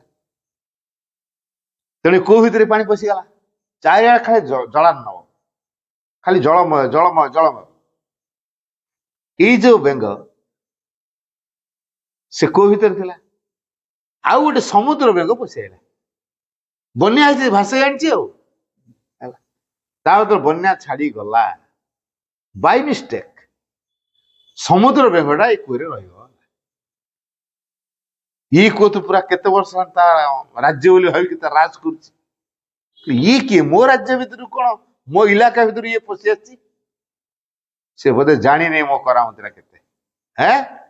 ତାକୁ ଟିକେ ମୋ କରାମତି କଣ ଦେଖିବାର ଅଛି। ତା ଆଗରେ ସାଇଁ ସାଇଁ ସାଇଁ ସାଇଁ 3-4 ରନ୍ ମାରିଦେଲା। ଦେଖ ମୁଁ କେତେ ସ୍ପିଡରେ ମୁଁ ବୁଲି ପାରୁଛି, ମୋ ରାଜ୍ୟ ବୋଲି ମୁଁ ମୋ ରାଜ୍ୟର ପୁରା ରାଜା ହେଇଯାଇଛି, ତୁ ମୋ ରାଜ୍ୟ ଭିତରୁ ପଶି ଆସିଛୁ। ତାପରେ 3-4 ରାଉଣ୍ଡ ମାରିଦେଇକିରି ତାପରେ ଯାଇ ସମୁଦ୍ରକୁ ପଚାର ତୁ କିଏ? କହିଲା ମୁଁ ବେଙ୍ଗ। କୋଉଠୁ ଆସି ତୋ ଘର କୋଉଠି? ନା ମୁଁ କେହି କହୁଛି। ତୋ ଘର କୋଉଠି? ନା ସମୁଦ୍ରରେ। ହେଟା କୁଆଡେ? ସମୁଦ୍ର। ତୋ ସମୁଦ୍ରଟା କମ କୋଉଠି ବଡ? କଣ କହିବ ବିଚରା ମନେ କଲାନି। ହଁ ତୋ ସମୁଦ୍ରଟା କଣ ମୋ କୋଉଠୁ ବଡ? କୁଅ ବେଙ୍ଗ କଣ ପଚାରୁଛି? ତୋ ସମୁଦ୍ର କଣ ମୋ କୋଉଠୁ ବଡ? କେମିତି ବୁଝେଇବ ସମୁଦ୍ରକୁ? କୁଅ ବେଙ୍ଗକୁ ବର୍ତ୍ତମାନ ସମୁଦ୍ର କଣ କେମିତିକା ବୁଝେଇବ କେମିତି? କାରଣ ଗୋଟେ କୂଅ ଭିତରେ ସେ ବାନ୍ଧିକି ରହୁଛି, ଭାବୁଛି ଏଇଟା ବଡ ଦୁନିଆ ଆଉ ୟାଠୁ ବଡ ଦୁନିଆ ନାହିଁ। ସମୁଦ୍ର ଯେ କେତେ ବିଶାଳ ଏ କୂଅ ବେଙ୍ଗ କାହିଁକି ବୁଝିବ? ତାକୁ କେମିତି ବୁଝେଇବି? ସେ ଭଗବାନ ପ୍ରାର୍ଥନା କଲା, ପ୍ରଭୁ ଆଉଥରେ ବନ୍ୟା କରାଅ। ମୁଁ ଏଇ ବେଙ୍ଗକୁ ସାଙ୍ଗରେ ନେଇକି ସମୁଦ୍ରରେ ପହଞ୍ଚେଇବି। ସମୁଦ୍ରରେ ଛାଡ଼ିଦେଲା ପରେ ଜାଣିବ ଏ ସମୁଦ୍ର କଣ। ତେଣୁ ସମୁଦ୍ର କଣ ଜାଣିବାକୁ ହେଲେ ସମୁଦ୍ରରେ ପହଞ୍ଚିବାକୁ ପଡିବ। ସେମିତି ବ୍ୟାପକତାଟା କଣ ଜାଣିବାକୁ ହେଲେ ଆମକୁ ବ୍ୟାପକତା ଭିତରେ ପହଞ୍ଚିବାକୁ ପଡିବ। ସର୍ବବୃହତ କଣ ଜାଣିବାକୁ ହେଲେ ସର୍ବବୃହତ ଭିତରେ ପଶିବାକୁ ପଡିବ। ସର୍ବବୃହତ କିଏ? ମା ଭଗବାନ। ତେଣୁ ଭଗବାନ ଯେହେତୁ ସର୍ବବୃହତ, ଯେ ତାଙ୍କୁ ଚିନ୍ତାରେ ଆଣିବ ତା ଭିତରେ ସେଇ ବୃହତ୍ତର ଭାବନା ତିଆରି ହବ ନା ନାହିଁ, ସେ ସଂକୀର୍ଣ୍ଣ ହବ କି? ତେଣୁ ଯେ ଭଗବାନଙ୍କୁ ବାରମ୍ବାର ଚିନ୍ତା କଲା ସିଏ କେବେ ସଂକୀର୍ଣ୍ଣ ହେଇପାରିବ ନାହିଁ। ଯୋଉ କୁହାଯାଇଛି ଅଲ୍ ଲିମିଟେସନ୍ସ, ସମସ୍ତ ପ୍ରକାର ସଂକୀର୍ଣ୍ଣତାର ମୂଳ ଉତ୍ପାଟନ, ଆବୋଲିସନ ଅଫ ଅଲ୍ ଲିମିଟେସନ୍ସ, ଅର୍ଥାତ ସମସ୍ତ ପ୍ରକାର ସଂକୀର୍ଣ୍ଣତାର ମୂଳ ଉତ୍ପାଟନ। ଏଇ ଯୋଉ ସମସ୍ତ ପ୍ରକାର ସଂକୀର୍ଣ୍ଣତାର ମୂଳ ଉତ୍ପାଟନଟା କେତେବେଳେ ହବ? ଯେତେବେଳେ ବୃହତ୍ତମକୁ ଚିନ୍ତା କରିବା। ତେଣୁ ଆମ ପୂର୍ଣ୍ଣାଙ୍ଗ ଶିକ୍ଷା ଧାରାରେ ଏଇ କଥା ଅଛି, ପ୍ରୋଗ୍ରେସ ହେଲା, ପ୍ରତି ମୁହୂର୍ତ୍ତରେ ନୂତନତା। ଆଉ ଗୋଟେ ହେଲା ବିକମିଂ ଇଣ୍ଟେଲିଜେଣ୍ଟ। ବିକମିଂ ଇଣ୍ଟେଲିଜେଣ୍ଟ ମାନେ କଣ? ବୁଦ୍ଧିଆ ହବା। ଆଜିକାଲି ବୁଦ୍ଧିଆ କାହାକୁ କୁହାଯାଏ? ଯିଏ ଭଲ ଠକି ପାରିଲା ସିଏ ବେଶୀ ବୁଦ୍ଧିଆ। ନହବା କାମକୁ ଯିଏ କରେଇ ପାରିଲା ସିଏ ହେଲା ବହୁତ ବୁଦ୍ଧିଆ। ବେନିୟମରେ ଯାଇକି ଯିଏ କାମକୁ ହାସଲ କରି ନେଇଯାଉଛି ସିଏ ବହୁତ ବୁଦ୍ଧିଆ। ଆମେ ଏଇଟା କହୁଛୁ ନା ନାଇଁ? ପ୍ରକୃତ ବୁଦ୍ଧି କୋଉଟା? ମୋ ସାମର୍ଥ୍ୟରେ ମୁଁ ନ କରି ମୁଁ କଣ କରିବି? ମାଙ୍କ ସହିତ ଯୋଡି ହେଇଯିବି। ମାଙ୍କ ଫୋର୍ସ ଆସିକି ମୋ ଭିତରେ ଦେଇ କ୍ରିୟା କରେ। ଏଇଟା ହେଲା ବୁଦ୍ଧି। ସେମାନେ ଥକି ପଡୁଥିବେ, ମୁଁ ଥକୁ ନଥିବି ହେଲା। ତୁ ଥକିଲନି କେମିତି? ଏତେ ସମୟ ଧରି କାମ କଲୁ। ତମେ ସିନା ତମ ସାମର୍ଥ୍ୟରେ କାମ କଲ ବୋଲି ଥକିଲ। ମୁଁ ମୋ ସାମର୍ଥ୍ୟରେ କାମ କରୁନି, ମୁଁ ମାଙ୍କ ସାମର୍ଥ୍ୟକୁ ଆଣି କାମ କରିଦେଇଛି। ତେଣୁ ମାଙ୍କ ସହିତ ଯୋଡି ହେଇଛି। ମାଙ୍କ ସହିତ ଯୋଡି ହେଇ ମାଙ୍କ ପ୍ରଭାବକୁ ଆଣି କାର୍ଯ୍ୟକାରୀ କରିବାର ନାଁ ହେଲା ବୁଦ୍ଧି। ବୁଝିଗଲା? ତେଣୁ ଛାତ୍ର ଅବସ୍ଥାରେ ଏଇ କଥା ଶିଖିବେ। ପାଠ ବୁଝି ହଉନି, କଣ ଅସୁବିଧା ହେଲା? ମୁଁ ନିଜ ସାମର୍ଥ୍ୟରେ ମୁଁ ବୁଝିପାରୁନି, ମାଙ୍କ ସହିତ ଯୋଡି ହେଇଛି। ମା ତମେ ମତେ ଶକ୍ତି ଦିଅ, ମୁଁ ଯେମିତି ତମ ଶକ୍ତି ବଳରେ ପାଠ ସବୁ ବୁଝିପାରିବି। କେବେ କହିଛି? ମୁଁ ଆଜି ଗୋଟେ ଜଟିଳ ପରିସ୍ଥିତିରେ ପଡିଛି, ଏଠି ଉଦ୍ଧାର ପାଇଁ ମୋର ବାଟ ନାହିଁ, ଭଗବାନ ଡାକିବି ନା ନାହିଁ? ଯେତେବେଳେ ମୋ ସାମର୍ଥ୍ୟ କାମ କରୁନି ଶେଷରେ କିଏ ମନେ ପଡୁଛନ୍ତି? ଭଗବାନ। କାହିଁ ମୂଳରୁ କାହିଁ ଭଗବାନ ଡାକିବାନି? ମଣିଷ ଅସୁବିଧାରେ ପଡିଲେ ଯାଇକି ଭଗବାନ ଡାକୁଛି, ଆଉ ଯେତେବେଳେ ଅସୁବିଧା ପଳେଇ ଯାଉଛି ଆଉ ଭଗବାନ ମନେ ପଡୁନାହାନ୍ତି। ଶିଆଳ ଭଳିଆ ଡଙ୍ଗା, ଶିଆଳ ତାର ବୁଲିବାକୁ ଯିବ, ବୁଲି ବୁଲି ପେଟେ ଖାଇଦେଇ ପେଟରେ ଫୁଲେଇ ଦେଇ ପଳେଇ ଆସିଥିବ, ଆଉ ତା ଗାତ ଭିତରେ ପଶି ପାରିବନି। ଓ କାଲି ସକାଳୁ ଏ ଗାତଟାକୁ ଓସାର କରିବି। ବୁଝିଲା? ଆଗ ଗାତକୁ ଓସାର କରିବି, ତାପରେ ବାହାରିବି। ଆଉ ରାତି ସାରା ତ ଖାଇଦେଇକି ଶୋଇପଡି ତ ହଜମ ଏତେ ପେଟଟା ସାଙ୍କୁଳି ଯାଇଥିବ, ଫୁସି ବାହାରି ହେଲା, ଗଲା ମନେ ପଡିଲାନି। ପୁଣି ଯେତେବେଳେ ଗଲା ଖାଇଲା ବେଳକୁ ପେଟଟା ଫୁଲି ଯାଇଛି, ଆଉ ଗାତରେ ପଶି ପାରୁନି। ବୁଝି କାଲି ନିହାତି ଗାତଟା ଓସାର କରିକି ଆସି, ପୁଣି ସକାଳୁ ସାଙ୍କୁଳି ଯାଇଛି ପେଟଟା, ଭୁସିକି ବାହାରି ପଳେଇ ଆସୁଛି। ଆମେ ଠିକ ସେଇଆ ହଉଛୁ। ଆମେ କହୁଛୁ କାଲି ମାଆଙ୍କୁ ଡାକିବି, କାଲି ପାଠଶର କରିବି, କାଲି ଏସବୁ କରିବି। ବୁଝିପାରୁଛି? ଆମର ଏଇ ଶିଆଳ ଢଙ୍ଗଟା ରହିଛି, ଶିଆଳ ଆମର ହଉଛି ନା ରେ। ତେଣୁ ପରିବର୍ତ୍ତନ ହବ କି? କିଛି ହବ। ତେଣୁ ବୁଦ୍ଧି କୋଉଟା? ମାଙ୍କ ସହିତ ଯୋଡି ହେଇକିରି କାମ କରିବା, ମାଙ୍କ ଶକ୍ତିକୁ ଆଣିକି କାମ କରେଇଦବା। ଆଉ ମାଙ୍କ ଶକ୍ତି ତ ଅସରନ୍ତି। ମୋର ଏଠି ବୋରୱେଲଟେ ଖୋଳିଛି, ଖରା ଦିନ ହେଲା ୱାଟର ଲେୟାର ଖସି ଯାଉ ତଳକୁ, ପାଣି ଉଠୁନି। ଶେଷରେ ହ୍ୟାଣ୍ଡେଲ ମାରି ମାରି ମାରି ଗୋଳିଆ ପାଣି ଟିକେ ବାହାରୁଛି। ତେଣୁ ଟାଙ୍କି ଉପରୁ ଆଉ ପାଣି ଉଠି ପାରୁନି। ଲାଟିନ୍ ଯାଇ ହଉନି କି କିଛି ଗାଧେଇବା ପାଧା କରି ହଉନି, ବାହାରେ ଗାଧେଇବାକୁ ପଡୁଛି। ବଡ ଦୁଃଖଦ ଅବସ୍ଥା ଇଏ। ବୁଦ୍ଧିର କାମ କଣ? ମୋର କନେକ୍ସନ ଟା ଯଦି ମୁଁ ସମୁଦ୍ରରେ କରିଦେଇଥିବି ସରିବ? ଟ୍ୟୁବୱେଲ କନେକ୍ସନ ନେଇକି ମୋ ଟାଙ୍କି ଉଠେଇଛି, ମୁଁ ଯଦି ସମୁଦ୍ର କନେକ୍ସନ କରିଦେବି ସରିବ କି? ସରିବ ନାହିଁ। ତାହେଲେ ବୁଦ୍ଧି କୋଉଟା? ସମୁଦ୍ର ସହିତ ଯୋଡିବାଟା ହେଲା ବୁଦ୍ଧି। ସେମିତି ଯିଏ ଅସରନ୍ତି ଉତ୍ସ, ଅସରନ୍ତି ଶକ୍ତିର ଯିଏ ଭଣ୍ଡାର, ଅସରନ୍ତି ଜ୍ଞାନର ଯିଏ ଭଣ୍ଡାର, ଅସରନ୍ତି ପ୍ରେମର ଯିଏ ଭଣ୍ଡାର, ସେ ହଉଛନ୍ତି ମା। ମାଙ୍କ ସହିତ ଯିଏ ଯୋଡି ହେଇଗଲା ସେଇଟା ହେଲା ବୁଦ୍ଧିଆ ପିଲା। ତେଣୁ ବୁଦ୍ଧିର କଥା ହେଲା ମାଙ୍କ ସହିତ ଯୋଡିବା ହେଲା। ବୁଦ୍ଧି ପୂର୍ଣ୍ଣାଙ୍ଗ ଆମେ କାହିଁକି ବୁଦ୍ଧିଆ କୁହାହେଇଛି କି? ପିଲାମାନଙ୍କୁ ଏଠି ଲିଭିଂ ସୋଲ କରି ଗଢାଯାଏ, ବ୍ରିଲିଆଣ୍ଟ କରାଯାଏନି। ପୂର୍ଣ୍ଣାଙ୍ଗ ଶିକ୍ଷା କେନ୍ଦ୍ରରେ ବ୍ରିଲିଆଣ୍ଟ ପିଲା ଆଶା କରାଯାଏ। ମା ଲେଖିଛନ୍ତି ବ୍ରିଲିଆଣ୍ଟ ପିଲା ଆମର ଆବଶ୍ୟକ, ଆମର କିଛି ଲିଭିଂ ସୋଲ ଦରକାର ହେଲା। It is not a number that you want, it is a selection. It is not the brilliant students that you want, it is a living soul ହେଲା। ମା କହୁଛନ୍ତି ଆମେ ସଂଖ୍ୟା ଚାହୁଁନୁ, ଆମର ବହୁତ ପିଲା ହୁଅନ୍ତୁ, ସେଟା ଆମର ଦରକାର ନାହିଁ। ଆମର କଣ ଦରକାର? ଆମେ କିଛି ଜୀବନ୍ତ ଆତ୍ମା ମାନଙ୍କୁ ଚାହୁଁଛୁ। ମେଧା ପିଲା ଆମର ଦରକାର ନାହିଁ, ଆମେ ଜୀବନ୍ତ ଆତ୍ମା ମାନଙ୍କୁ ଦରକାର। ତେଣୁ ପିଲାଟା ଚିନ୍ତା କରେ ସେ ଜୀବନ୍ତ ଆତ୍ମାଟା କଣ, ମେଧା ପିଲାଟା କଣ? ମେଧା ପିଲା କଣ କରିଥିବ? ତାର ବହିକି ପଢିଥିବ, ଟିଚରରୁ ଶୁଣିଥିବ, ସେଟା ନୋଟ କରିଥିବ, ତାକୁ ମନେ ପକେଇଥିବ, ସେଇଥିରେ ଯାହା ଅଛି ତାକୁ ସେ କହିବ, ମନରୁ କିଛି କ୍ରିଏଟ କରିପାରିବନି। ବ୍ରିଲିଆଣ୍ଟ ପିଲା ତା ମନକୁ ଲେଖିଦେଲେ କାଳେ ଭୁଲ ହେଇଯିବ, କି ବହି ନଥିଲା, ମୁଁ ମନରୁ କହିଦେଲି ଭୁଲ ହେଇଗଲା କି, ତା ଛାତି ଧଡଧଡ ହଉଥିବ। ଗୋଟେ ଜଟିଳ ପରିସ୍ଥିତି ଆସିଲା, ତାକୁ ସେ ସହଜ ମୁକାବିଲା କରିପାରିବନି। ଥରେ ଜଣେ ସାର୍ ବ୍ରିଲିଆଣ୍ଟ ପିଲା ଆଉ ଲିଭିଂ ସୋଲ ପିଲା କଣ ପରୀକ୍ଷା କରିକି ଦେଖେଇଦେଲେ ହେଲା। କ୍ଲାସର ଯିଏ ସବୁଠୁ ଗଧ ପିଲା ତାକୁ ଡାକିଲେ, କ୍ଲାସରେ ଯିଏ ସବୁଠୁ ବ୍ରିଲିଆଣ୍ଟ ପିଲା ତାକୁ ବି ଡାକିଲେ ହେଲା। ଆଗ ବ୍ରିଲିଆଣ୍ଟ ପିଲାଟାକୁ ଡାକିଲେ, ପଚାରିଲେ ତୋ ନାଁ କଣ? ସେ ତା ନାଁ କହିଲା। ତା ନାଁ ଯୋଉ କହିଲା, ତୋର ବେଷ୍ଟ ଫ୍ରେଣ୍ଡ କିଏ? ଏ ପିଲାଟା ମୋ ବେଷ୍ଟ ଫ୍ରେଣ୍ଡ। ତା ଇଂଲିଶରେ ଡାକିଲୁ, କହ ଇଂଲିଶରେ, ତୋ ପାଖକୁ ଆସିବ। ଟିଚର ଅଛନ୍ତି ଟେବୁଲ ପାଖରେ, ପିଲାକୁ ଡକା ହେଇଛି ଟେବୁଲ ପାଖକୁ, ପଚାରିଲେ ତୋର ବେଷ୍ଟ ପିଲା ବେଷ୍ଟ ଫ୍ରେଣ୍ଡ କିଏ? କହିଲା ଆଜ୍ଞା ସେଇ ପିଲାଟା ମୋ ବେଷ୍ଟ ଫ୍ରେଣ୍ଡ। ତାକୁ ଡାକ ଏଠିକି, ଏଠିକି ଆସିବ, ଟେବୁଲ ପାଖକୁ ଆସିବ, ଡାକ। ଇଂଲିଶରେ କହ, ଇଂଲିଶ ସାର୍ ତ, ତେଣୁ ଇଂଲିଶ ଡାକିଲେ, କହ। ବ୍ରିଲିଆଣ୍ଟ ପିଲା, ପାଠ ପଢିଛି, ଦେଖିଦେଲା କମ୍ ହିୟର, ତା ସାଙ୍ଗ ଡାକିଲା କମ୍ ହିୟର, ତା ସାଙ୍ଗ ଆସିଗଲା। ବର୍ତ୍ତମାନ ଗଧ ପିଲାକୁ ଡକା ହେଇଛି, କ୍ଲାସର ସବୁଠୁ ଗଧ ଅଛି, ଏ ପିଲାକୁ କହ ତା ଜାଗାକୁ ଯିବ। ଏଟା କଣ କହିବି? ଚିନ୍ତା କଲା, କମ୍ ହିୟର ମାନେ ଏଠାକୁ ଆସ, ଏଇଟା ଶୁଣିଛି, ସିଏ ଡାକିଛି ନା, କଣ ବୋଲି କହିକି ଡାକିଛି, କମ୍ ହିୟର, ତାମାନେ ଏଠିକି ଆସ। ତେଣୁ ତା ସାଙ୍ଗ ଯାଇଛି। ବର୍ତ୍ତମାନ ସାର୍ ଓଲଟା କଥା କହିଦେବି, କହ ଏ ପିଲାକୁ ତା ଜାଗାକୁ ଯିବ। ବର୍ତ୍ତମାନ ଗଧ ପିଲାକୁ ପଚାରୁଛନ୍ତି, ଏଇ ପିଲାକୁ କହ ଯୋଉ ପିଲାଟା ଆସିଲା ତା ଜାଗାକୁ ଯିବ, ଇଂଲିଶରେ ଡାକ, ଇଂଲିଶରେ କହ ତା ଜାଗାକୁ ଯିବ। କହିବା କଥା ଗୋ ଟୁ ୟୋର ସିଟ୍।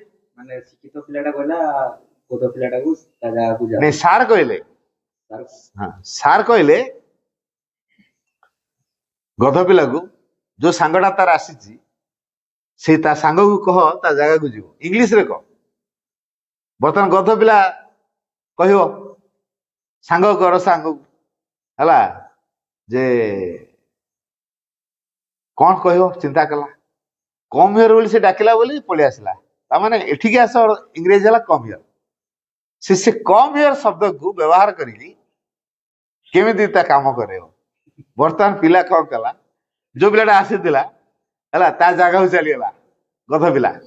ଗଧ ପିଲା ଯୋଉ ପିଲାଟା ଆସିଛି ଟେବୁଲ ପାଖକୁ ତା ଜାଗାକୁ ଡାକିଲା କମ୍ ହିୟର, ପଳେଇଗଲା। ସାର ମୁଣ୍ଡରେ ହାତ ଦେଲି, କି ଚମତ୍କାର ବୁଦ୍ଧି। ଏଇଟା ହଉଛି ଲିଭିଂ ସୋଲ ହେଲା। କାରଣ କୋଉ ପରିସ୍ଥିତିରେ କଣ କରାଯିବା ଦରକାର ହେଲା, କୋଉ ପରିସ୍ଥିତିରେ କଣ ହବା ଦରକାର ସେଇଟା କରେଇ ପାରିବ ଲିଭିଂ ସୋଲ। ଗଧ ତା ପାଠ ସିନା ହଉନି, କିନ୍ତୁ ହେଇଛି କଣ, ଉପସ୍ଥିତି ବୁଦ୍ଧି ଅଛି କି ନାଇଁ?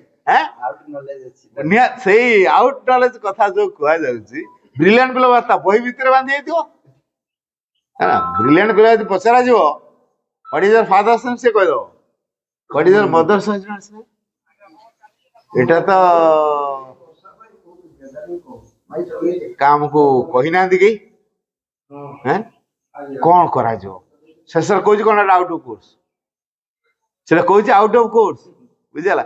What is your father's name କହିଦେଲା, what is your mother's husband's name କହୁଛି ଆଉଟ ଅଫ କୋର୍ସ। କାହିଁକି? ଆରେ ବାପାଙ୍କ ନାଁଟା ଯିଏ ଜାଣିଛି, ମାର ସ୍ୱାମୀ ନାଁ ସିଏ ଜାଣିନି।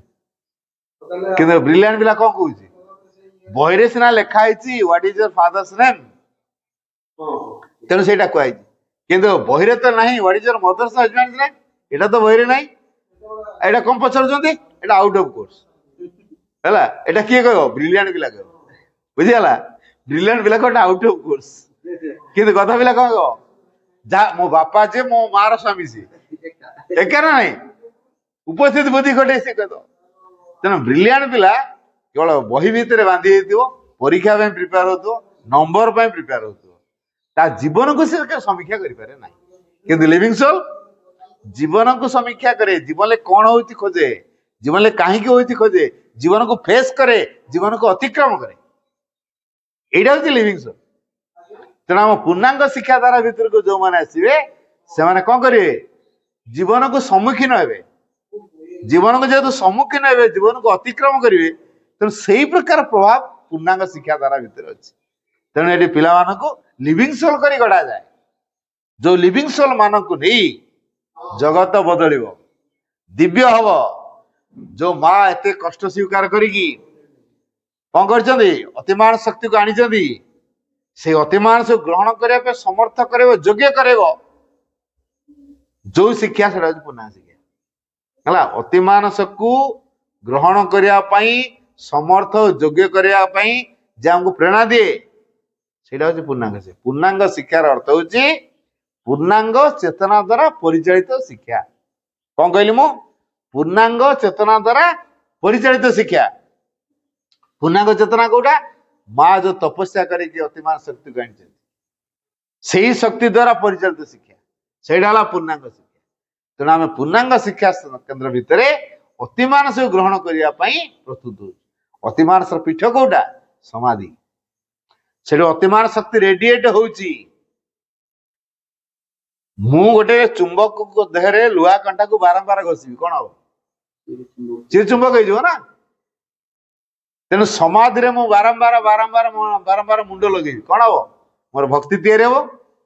ତାପରେ ସମାଧିରେ ଯୋଉ ଶକ୍ତି ଅଛି, ସେ ଶକ୍ତି ଯେମିତି ଚୁମ୍ବକକୁ ବାରମ୍ବାର ଗୋଟେ ଲୁହା କଣ୍ଟାକୁ ଯଦି ଚୁମ୍ବକ ସହିତ ବାରମ୍ବାର ବାରମ୍ବାର ଘଷିବା, ସେ ଲୁହା କଣ୍ଟାଟା ଚୁମ୍ବକରେ ପରିଣତ ହେଇଯାଉଛି। ଆମେ ସେମିତି ଯଦି ସମାଧିରେ ବାରମ୍ବାର ବାରମ୍ବାର ମୁଣ୍ଡ ଲଗେଇବା, କଣ ହବା? ସେଇ ଅତିମାନ ଚାର୍ଜରେ ଆମେ ଚାର୍ଜ ହେଇଯିବା, ଆମ ଭିତରେ ଭକ୍ତି ତିଆରି ହେଇଯିବ। ତେଣୁ ପିଲାମାନେ ସେଇ କଥା କରନ୍ତି। ପୂର୍ଣ୍ଣାଙ୍ଗ ଶିକ୍ଷା କେନ୍ଦ୍ରରେ ପଢିଲେ ଶ୍ରୀ ଅରବିନ୍ଦଙ୍କ ଶକ୍ତି ପ୍ରତି ଉନ୍ମୁକ୍ତ ହୁଅନ୍ତି, ଅତିମାନ ଶକ୍ତି ପ୍ରତି ଉନ୍ମୁକ୍ତ ହୁଅନ୍ତି। ତେଣୁ ପୂର୍ଣ୍ଣାଙ୍ଗ ଶିକ୍ଷା ହଉଛି ଅନନ୍ୟ। କିନ୍ତୁ ସାଧାରଣ ଶିକ୍ଷା କେନ୍ଦ୍ରରେ ମନି, କ୍ୟାରିୟର, ସକ୍ସେସ, ଟଙ୍କା ପାଇଁ ଲଢେଇ, କ୍ୟାରିୟର ପାଇଁ ଲଢେଇ, ସକ୍ସେସ ପାଇଁ ଲଢେଇ, କାଳେ ଫେଲୁଅର ହେଇଯିବି କି, ତାକୁ ଲାଞ୍ଚ ଦେଇ ଦେଇଥିବା, ମୋର ଯେମିତି ପାସଟା ହବା ଦରକାର, ଫେଲ କରିଦେଲା ନଡୁଆ ହେଇଯିବ ନା। ଆଜିକାଲି ପିଲା କଲେଜ ଯାଉନାହାନ୍ତି ହେଲା, ରେଗୁଲାର କ୍ଲାସ କରୁନାହାନ୍ତି, ପରସେଣ୍ଟେଜ ସର୍ଟ ହଉଛି, ଯେ ଲେକ୍ଚରକୁ ଧରାଧରି କରିଦଉଛନ୍ତି। ପ୍ରାକ୍ଟିକାଲ ପରୀକ୍ଷା ବି ଲେକ୍ଚରକୁ ଧରାଧରି କରି ମାର୍କ ଦେଇ ଦଉଛନ୍ତି, ବୁଝିପାରୁଛୁ? ପରସେଣ୍ଟେଜ ନହେଲେ ପରୀକ୍ଷା ଦେଇପାରିବେନି, ତେଣୁ ପରସେଣ୍ଟେଜ ପାଇଁ ଲେକ୍ଚରକୁ ଧରାଧରି କରିଦଉଛନ୍ତି। ମନ ଇଚ୍ଛା ବୁଲିବେ, ବାଇକ ତ ଆଜିକାଲି କମନ, ବାଇକ ନହେଲେ ଆଉ କଲେଜ ଯାଉନାହାନ୍ତି, ବାଇକ ଧରି କଲେ ଗାଁ ଗାଁ ଗାଁ ଗାଁ ଉଠିଲେ ହେଲା। ପାଠ ଆଣେ ହଉ କି ନ ହଉ, ଯାଉ କଲେଜ ଯିବେନି, ପରସେଣ୍ଟେଜ ସର୍ଟ, ପରୀକ୍ଷା ଦେଇପାରିବନି, ଫର୍ମ ଫିଲଅପ ଯେହେତୁ ହେଇପାରୁନି, ଯେ ଲେକ୍ଚରକୁ ଧରିବେ, ଟଙ୍କା 15-20 ହଜାର ନିଅ, 50,000 ନିଅ, ପଛେ ମୋର ପାସ୍ କରିବା ଦରକାର। ସେ କରିଦେଲେ, କଲେଜ ଯିବା କଣ ଦରକାର? ଏଇଟା କଣ ପାଇଁ ଲାଳସା ରହିଲା? ସକ୍ସେସର ଲାଳସା। ଯେହେତୁ ସେ ସକ୍ସେସ ଚାହୁଁଥିଲା, କାଳେ ଫେଲୁଅର ହେଇଯିବ କି, ଲାଞ୍ଚ ଦେଲା, ବୁଝିଛି? ତ ଲାଞ୍ଚଟା କାହିଁକି ଦିଆହଉଛି? କାଳେ ଫେଲୁଅର ହେଇଯିବ କି। ତାର ସଫଳତାର ଲକ୍ଷ୍ୟ ରଖିଲେ ବିଫଳତାର ଭୟ ରହିବ, ବିଫଳତାର ଭୟ ଯୋଗୁ ତେଣୁ ଅସତକୁ ଗ୍ରହଣ କରିବ। ତେଣୁ ଆମ ପୂର୍ଣ୍ଣାଙ୍ଗ ଶିକ୍ଷା କେନ୍ଦ୍ର ସେଇ ବର୍ତ୍ତାଏନି। ଆମେ ଯାହା କରିବୁ ମାଙ୍କ ପାଇଁ କରିବୁ, ସଚ୍ଚୋଟ ଭାବରେ କରିବୁ, ସତ୍ୟନିଷ୍ଠ ହବୁ, ସତ୍ୟର ସେବା କରିବୁ, ମିଥ୍ୟାଚାରକୁ ସମ୍ପୂର୍ଣ୍ଣ ଦୂର କରିବୁ। ତେଣୁ କୌଣସି ପରିସ୍ଥିତିରେ ଆମେ ମିଥ୍ୟାକୁ କେବେ ପ୍ରଶ୍ରୟ ଦବୁନି। ଏଇ କଥା କୋଉଠି ଶିଖନ୍ତି? ପୂର୍ଣ୍ଣାଙ୍ଗ ଶିକ୍ଷା କେନ୍ଦ୍ର ଭିତରେ ହେଲା। ତେଣୁ ଭବିଷ୍ୟତ ସମାଜ ଆମରି ଦ୍ୱାରା ତିଆରି ହବ। କଣ ମିଛ ମାନଙ୍କୁ ନେଇ ଭବିଷ୍ୟତ ସମାଜ ତିଆରି ହବ? ସତ୍ୟର ଯୁଗ ତିଆରି ହବ ମିଛ ମାନଙ୍କୁ ନେଇକି ନା ସତୁଆ ମାନଙ୍କୁ ନେଇକି? ସତ୍ୟନିଷ୍ଠ ବ୍ୟକ୍ତି ମାନଙ୍କୁ ନେଇ ଭବିଷ୍ୟତର ଯୁଗ ଯୋଉ ହବ ଦିବ୍ୟ ଯୁଗ ତିଆରି ହବ, ମିଛ ମାନଙ୍କୁ ନେଇକି ନୁହଁ। ତେଣୁ ପିଲାମାନେ ଏଠି ଶିଖିବେ ସତ କହିଲେ କେମିତି ଭଗବାନଙ୍କର ସହାୟତା ମିଳେ, ମିଛ କହିଲେ କେମିତି ବିରୋଧୀ ଶକ୍ତି ମାନେ ଆକ୍ରମଣ କରନ୍ତି, ଏଇଟା ଶିଖିବେ। ପୂର୍ଣ୍ଣାଙ୍ଗ ଶିକ୍ଷାଧାରା ଭିତରେ ଆସିଲେ ସେମାନେ ଜାଣିବେ ସତର ସେବା କଲେ, ସତର ସେବା କଲେ ଭଗବାନଙ୍କର ସହାୟତା ମିଳେ।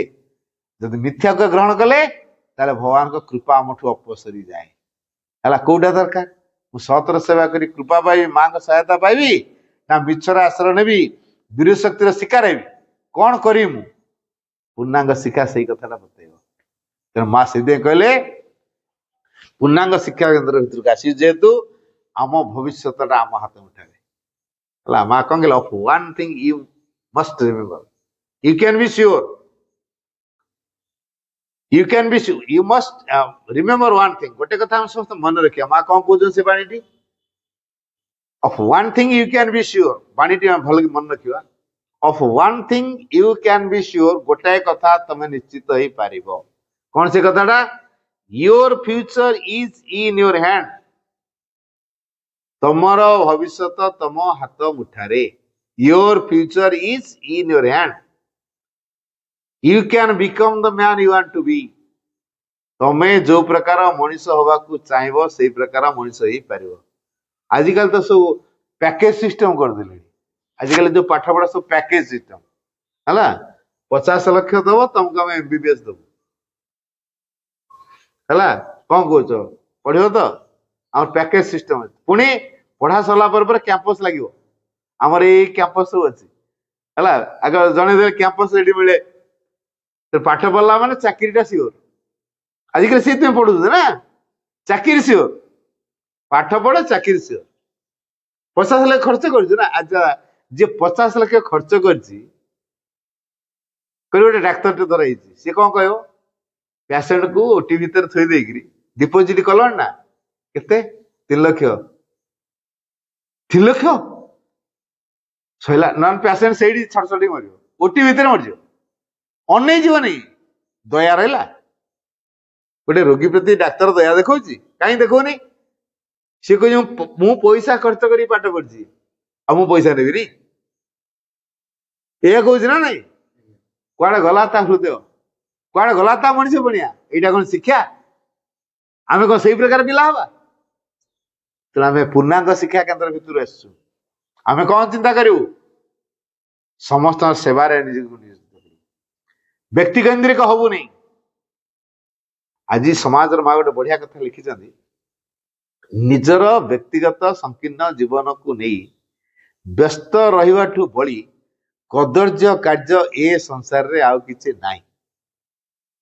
ବୁଝିଲା ବାକ୍ୟ? ମା ଥରେ କହୁଛି, ମା ଏଟା ଲେଖିଛନ୍ତି ପୂର୍ଣ୍ଣାଙ୍ଗ ଶିକ୍ଷାର ଅଭିଭାବକ ଭୂମିକା ବହିରେ, ଏଟା ବଢିଆକି ଲେଖିଛନ୍ତି। ମା କହିଲେ ନିଜର ବ୍ୟକ୍ତିଗତ ସଂକୀର୍ଣ୍ଣ ଜୀବନକୁ ନେଇ ବ୍ୟସ୍ତ ରହିବାଠୁ ବଳି କଦର୍ଯ୍ୟ ବସ୍ତୁ ଏ ସଂସାରରେ ଆଉ କିଛି ନାହିଁ ହେଲା। ନିଜର ବ୍ୟକ୍ତିଗତ ସଂକୀର୍ଣ୍ଣ ଜୀବନକୁ ନେଇ ଆମେ ବହୁତ ବ୍ୟସ୍ତ। ଏଇଟା ହଉଛି ସବୁଠୁ କଦର୍ଯ୍ୟ କାର୍ଯ୍ୟ ବୋଲି ମା କହିଲେ। ସଂସାରରେ ଯେତେ ପ୍ରକାର କଦର୍ଯ୍ୟ କାର୍ଯ୍ୟ ଏଇଟା ତା ଭିତରେ ଗୋଟେ, ବୁଝିହଉଛି? ଆମେ କଣ ସେଇଆ ହବା? ବ୍ୟକ୍ତିଗତ ସଂକୀର୍ଣ୍ଣ ଜୀବନରେ ବ୍ୟସ୍ତ ରହିବା? ପାଠ ପଢିଥିବା ଯେମିତି ଅନ୍ୟମାନଙ୍କର କଲ୍ୟାଣରେ ଆସିବ, ଜଗତର କଲ୍ୟାଣରେ ଆସିବା। ମହାନ କିଏ? ଯେ ଜଗତର କଲ୍ୟାଣରେ ଆସିବ ସିଏ ମହାନ ହବ, ନା ନିଜେ ଖାଲି ଘର ଦ୍ୱାର କରୁଥିବା, ଜମବାଡି କରୁଥିବା, ଗାଡି ଘୋଡା କରୁଥିବା, ବ୍ୟାଙ୍କ ବାଲାନ୍ସ ବଢେଇ ଚାଲିଥିବ, ଅନ୍ୟମାନେ କିଏ ମଲେ କେତେ ବଞ୍ଚିଲେ କେତେ ତାର ଚିନ୍ତା ନାହିଁ, ଅନ୍ୟମାନେ ଦୁଃଖରେ ସଢୁଥିବା ଚିନ୍ତା ନାହିଁ, ଅନ୍ୟମାନଙ୍କ ସହିତ ମୁଣ୍ଡ ଖେଳାଏନି, କିଏ ମହାନ? ଯେ ଦେଶର କଲ୍ୟାଣ କରୁଛି, ଜଗତର କଲ୍ୟାଣ କରୁଛି ସିଏ ମହାନ, ନା ଯେ ନିଜର ସୁବିଧା କଣ ଚିନ୍ତା କରୁଛି ସିଏ ମହାନ? ଦେଶର କଲ୍ୟାଣ କରୁଛି। ତେଣୁ ଏଇ କଥାଟିକୁ ଯଦି ଆମେ ଅନୁଧ୍ୟାନ କରିବା ତାହେଲେ ଆମେ ଜଗତର କଲ୍ୟାଣ ସେତେବେଳେ ହବ ଯେତେବେଳେ ଆମେ ଭଗବାନଙ୍କର ସେବା କରିବା ପାଇଁ ଉପଯୁକ୍ତ ହବା, ତାହେଲେ ଆମେ ଜଗତର କଲ୍ୟାଣ କରିପାରିବା। ମା କଣ କହିଲେ?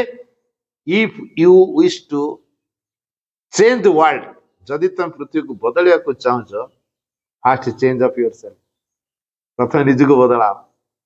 जे जगतर कल्याण करिवो से माँ का आशीर्वाद नहीं कि जगतर कल्याण करिवो। माँ का आशीर्वाद न पहले जगत कल्याण कर परिबोनी। तेणु ता कौन दरकार है माँ मत कृपा कर तुमरी कृपारे मु तैयारी हुए जहाँफल मो जगत तुम जो प्रकार चाहूच मुझे प्रकार कर बृहत्तर चिंताधारा आसो अन्यर दुख तार दुख हो पृथ्वी दुख तार दुख हो तो पृथ्वी दुख को दूर करने से कार्य कर पृथ्वी रोग को दूर करने कार्य कर तेणु पृथ्वी रोग अच्छी बोली आम रोग पाचे पृथ्वी जंत्रणा अच्छी बोली आम जंत्रणा पाचे पृथ्वी अशांति अच्छी बोली आम अशांति पाचे तेणु आम कौन करवा दरकार आम पृथ्वी रोग के दूर करवा पृथ्वी दुख के दूर करवा पृथ्वी अज्ञानता के दूर करवा पृथ्वी मृत्यु के दूर करवा ये शिक्षा हूँ पूर्णांग शिक्षा। यहाँ कौन असंभव यहाँ संभव आमको लगुच कौन संभव यस दिने मोबाइल फोन आम देखी नी एना जनका दी दीटा तीन दिन ना मोबाइल फोन दिन है कि नहीं तेणु जहाँ आगुरी ହେଇନି ସେଇଟା हब यहाँ प्रमाण आगुरी मृत्यु उपर विजयटा नथिला एबे हब आगुरी दिव्य जो कथा कुआई नथिला एबे हब एटा होची श्री अरविंद कथार प्रमाण जहाँ हेई नथिला आगुरी एबे होउची एटा हला श्रीनगर कार्य आगुरी मनुष्य जहाँ भाभी नथिला वर्तमान से कथला होउची एटा होची श्रीनगर कार्य। तेणु श्री अरविंद कथार प्रभाव होची आमे मां को पई योग्य वा अति मानस ग्रहण करने समर्थ हला तेणु आमे आम भविष्य आम हाथ में रखा सीधे माँ कहले of one thing you can be sure your future is in your hand you can become the man you want to be को डाक्टर टे से मनीष ना कि मु राष्ट्रपति मनीष ना कि मु प्रधानमंत्री मु मनीष ना कि मु गोटे साइंटिस्ट भी तापर मु मनीष ना कि मनीष को अतिक्रम कर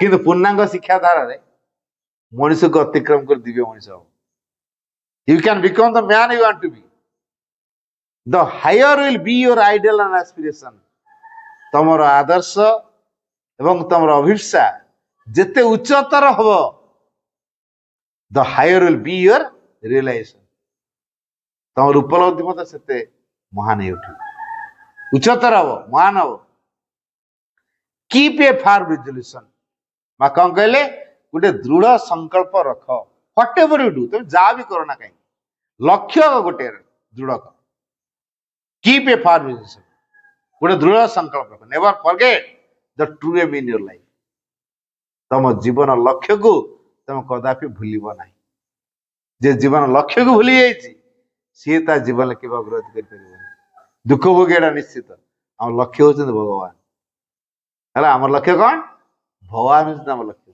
जे जो काम करते भगवान को पाया समस्त लक्ष्य है भगवान को सेवा करिया भगवान को प्राप्त करिया भगवान को प्रकाश करिया एटा सब मनीष जीवन लक्ष्य प्रत्येक मनीष है ताकू बोली कौन हाँ हो पारे डाक्तर हो पारे इंजीनियर हो पारे प्रोफेसर हो पारे लेक्चर हो पारे राष्ट्रपति हो पारे प्रधानमंत्री तापर भी तो मनीष भगवान जो दिन प्रकाश पाइबे आम भितर मन प्राणे शरीर से आम जीवन सार्थक तेना आम जीवन को सार्थक कर शिक्षा हूँ पूर्णांग शिक्षा आम भीतर सर्वोत्तम कथा प्रकाश कर महत्तम दिगरे व्यवहार कर शिक्षा हूँ पूर्णांग शिक्षा पूर्णांग चेतना द्वारा परिचालित शिक्षा हूँ पूर्णांग शिक्षा तेनाली पूर्णांग शिक्षा द्वारा पृथ्वीर समस्या समाधान करा पृथ्वीर समस्या खाली भारतर नुह कि निजर नुह पृथ्वी जो संकट बर्तमान उपजी तार एकमात्र समाधान हूँ पूर्णांग शिक्षा तापर आम तरुण माने जो माने पूर्णांग शिक्षा केन्द्र आसीचु यही कथा केते दूर रियलाइज करचु ये टिके टिके प्राणी का आमोद प्रमोद टिके मिल जाउची एंटरटेनमेंट कर दउ भोजी भात खाइ दउ नाच फाच टिके कर दउचु भला मां को बुल्लु क्षणिक सुख रे बृहत्तर जिंस को छाड़ दउचु तेना आमे हतभागा ना सौभाग्यवान आमे हो हतभागा कहना मां के एते बड़ सुजोग रूपांतर सुजोगटा देइचंदी दिव्य मानव हवार सुजोग देइचंदी ताकू आमे साइड मार देकरी कहू मोर एटा दरकार हैं छुटियाटा दरकार तेणु ए प्रकार निर्बोधता को छाड़ी आमे मां को पई जो योग्य हो पारले ता जीवन सार्थक हो पारे तेणु अधिक मातृकार्य नियोजित करिया आ ए शिक्षा केन्द्र को बारंबार आसीवा समाधि को बारंबार आसीवा पाठचक्र नियमित करिवा मां को फोटो को आमे घरे रखिवा मां को प्रति श्रद्धा भक्ति शब्द निवेदन करिया माँ को बही सबुदिन पढ़ा माँ को नाम जप सबुदिन करवा ध्यान सबुदिन करवा माँ जो प्रकार कहते से प्रकार धारा जीवन गढ़ले आम माँ को योग्य पिला हो पार आ माँ को भूली गले जीवन मूल्य किसी रही without the mother life is nothing गोटे बाणी कही without the divine life is nothing with the divine life is everything कौ कम आम करवा आम भगवान का सहित जीवन बंचा ना भगवान को बाद देकी जीवन बंचा कौ जीवन गुरुत्वपूर्ण बास तो भगवान का सहित जीवन बंचा भगवान कौन कौ दूर अच्छा हृदय भितर अच्छा परा तेणु ये समाज संस्पर्श आसिया पाठ्यचक्र संस्पर्श आसिया माँ का कार्य अनेक अनेक प्रसार कर सहयोग करवा माँ का कृपा आमको परिचालित करनब जीवन समस्त समस्या को से समाधान करनी पार जीवन आम धन्य पार बंधु कल्याणी बाई माँ परम प्रभु श्री अरविंद पूज्य अजय भाई आम पूर्णांग शिक्षा केन्द्र पूर्वतन अग्रदूत मैंने आज जो कार्यक्रम किछि वर्ष है कार्यक्रम चली आसुचे एवं पिला माने बहुत आग्रही सहकारे आसी जोग दौरान एवं आमको प्रत्येक बहु बार अजय भाई आमको प्रेरणा दौरान ताको अनुष्ठान तरफ एवं आम समस्त अपा भाई तरफ कृतज्ञता ज्ञापन करा जाउछि। विशेषकर आमे एई वर्ष सिद्धांत नहींचु जे प्रत्येक मयूरभंजर जो 30 टी पूर्णांग शिक्षा केन्द्र अच्छी से गुड़िकर अग्रदूत पाइनर ग्रुप तैयारी हबो एवं एईटा को आमे जिला स्तर व्यापक करिबा एवं वर्ष को थरे एनुअल मीट जेटा कि आमर जेमती चली आसी कुलियणारे सेमती करबा पई सिद्धांत निया जाइछि। आमे पूरा सिद्धांत नेइनु माने मन मन भाबिचु एवं एटारे समस्तकार आवश्यक रही कहीं अग्रदूत माने यही अनुष्ठान मान को परिचालित करेंगे एवं से माने स्कूल रे पाठ पढ़ी सारी चली जावा परे तांकर आउ किछि भूमिका रहूना आमर मध्य भूल रोचे जे सेमानकु आमे संश्लिष्ट करि पारुना तेणु भविष्यत रे आमे सेमानकु एई कार्य रे नियोजित करवा एवं ए कार्य केमती प्रचार प्रसार सबुआडे हेई पारिबो जो अजय भाई जी केते गुडा मूल्यवान कथा कहिले सेगुडी को हमें निहाती मन भितर रखिबा एवं कार्य रे परिणत करवा आ आज वर्षा पाग एवं सेथि पई पिला मानकर उपस्थिति बहुत कम रही किछि असुस्थ हो पड़ते तेणु नेक्स्ट ईयर को आसंता वर्ष को जमती आम ये कार्य को जमती आहरी सरस सुंदर एवं दिव्यात्मा को जमती बेसी परिमाण रे आसीपारे से विषय आम चेष्टा करवा एवं ये कार्यक्रम को ये युवपीढ़ी से मैंने केमती कार्य रे आउटे भाग नेबे सेति पय आमे प्रयास करबा। समस्त को बहुत बहुत धन्यवाद। Silence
over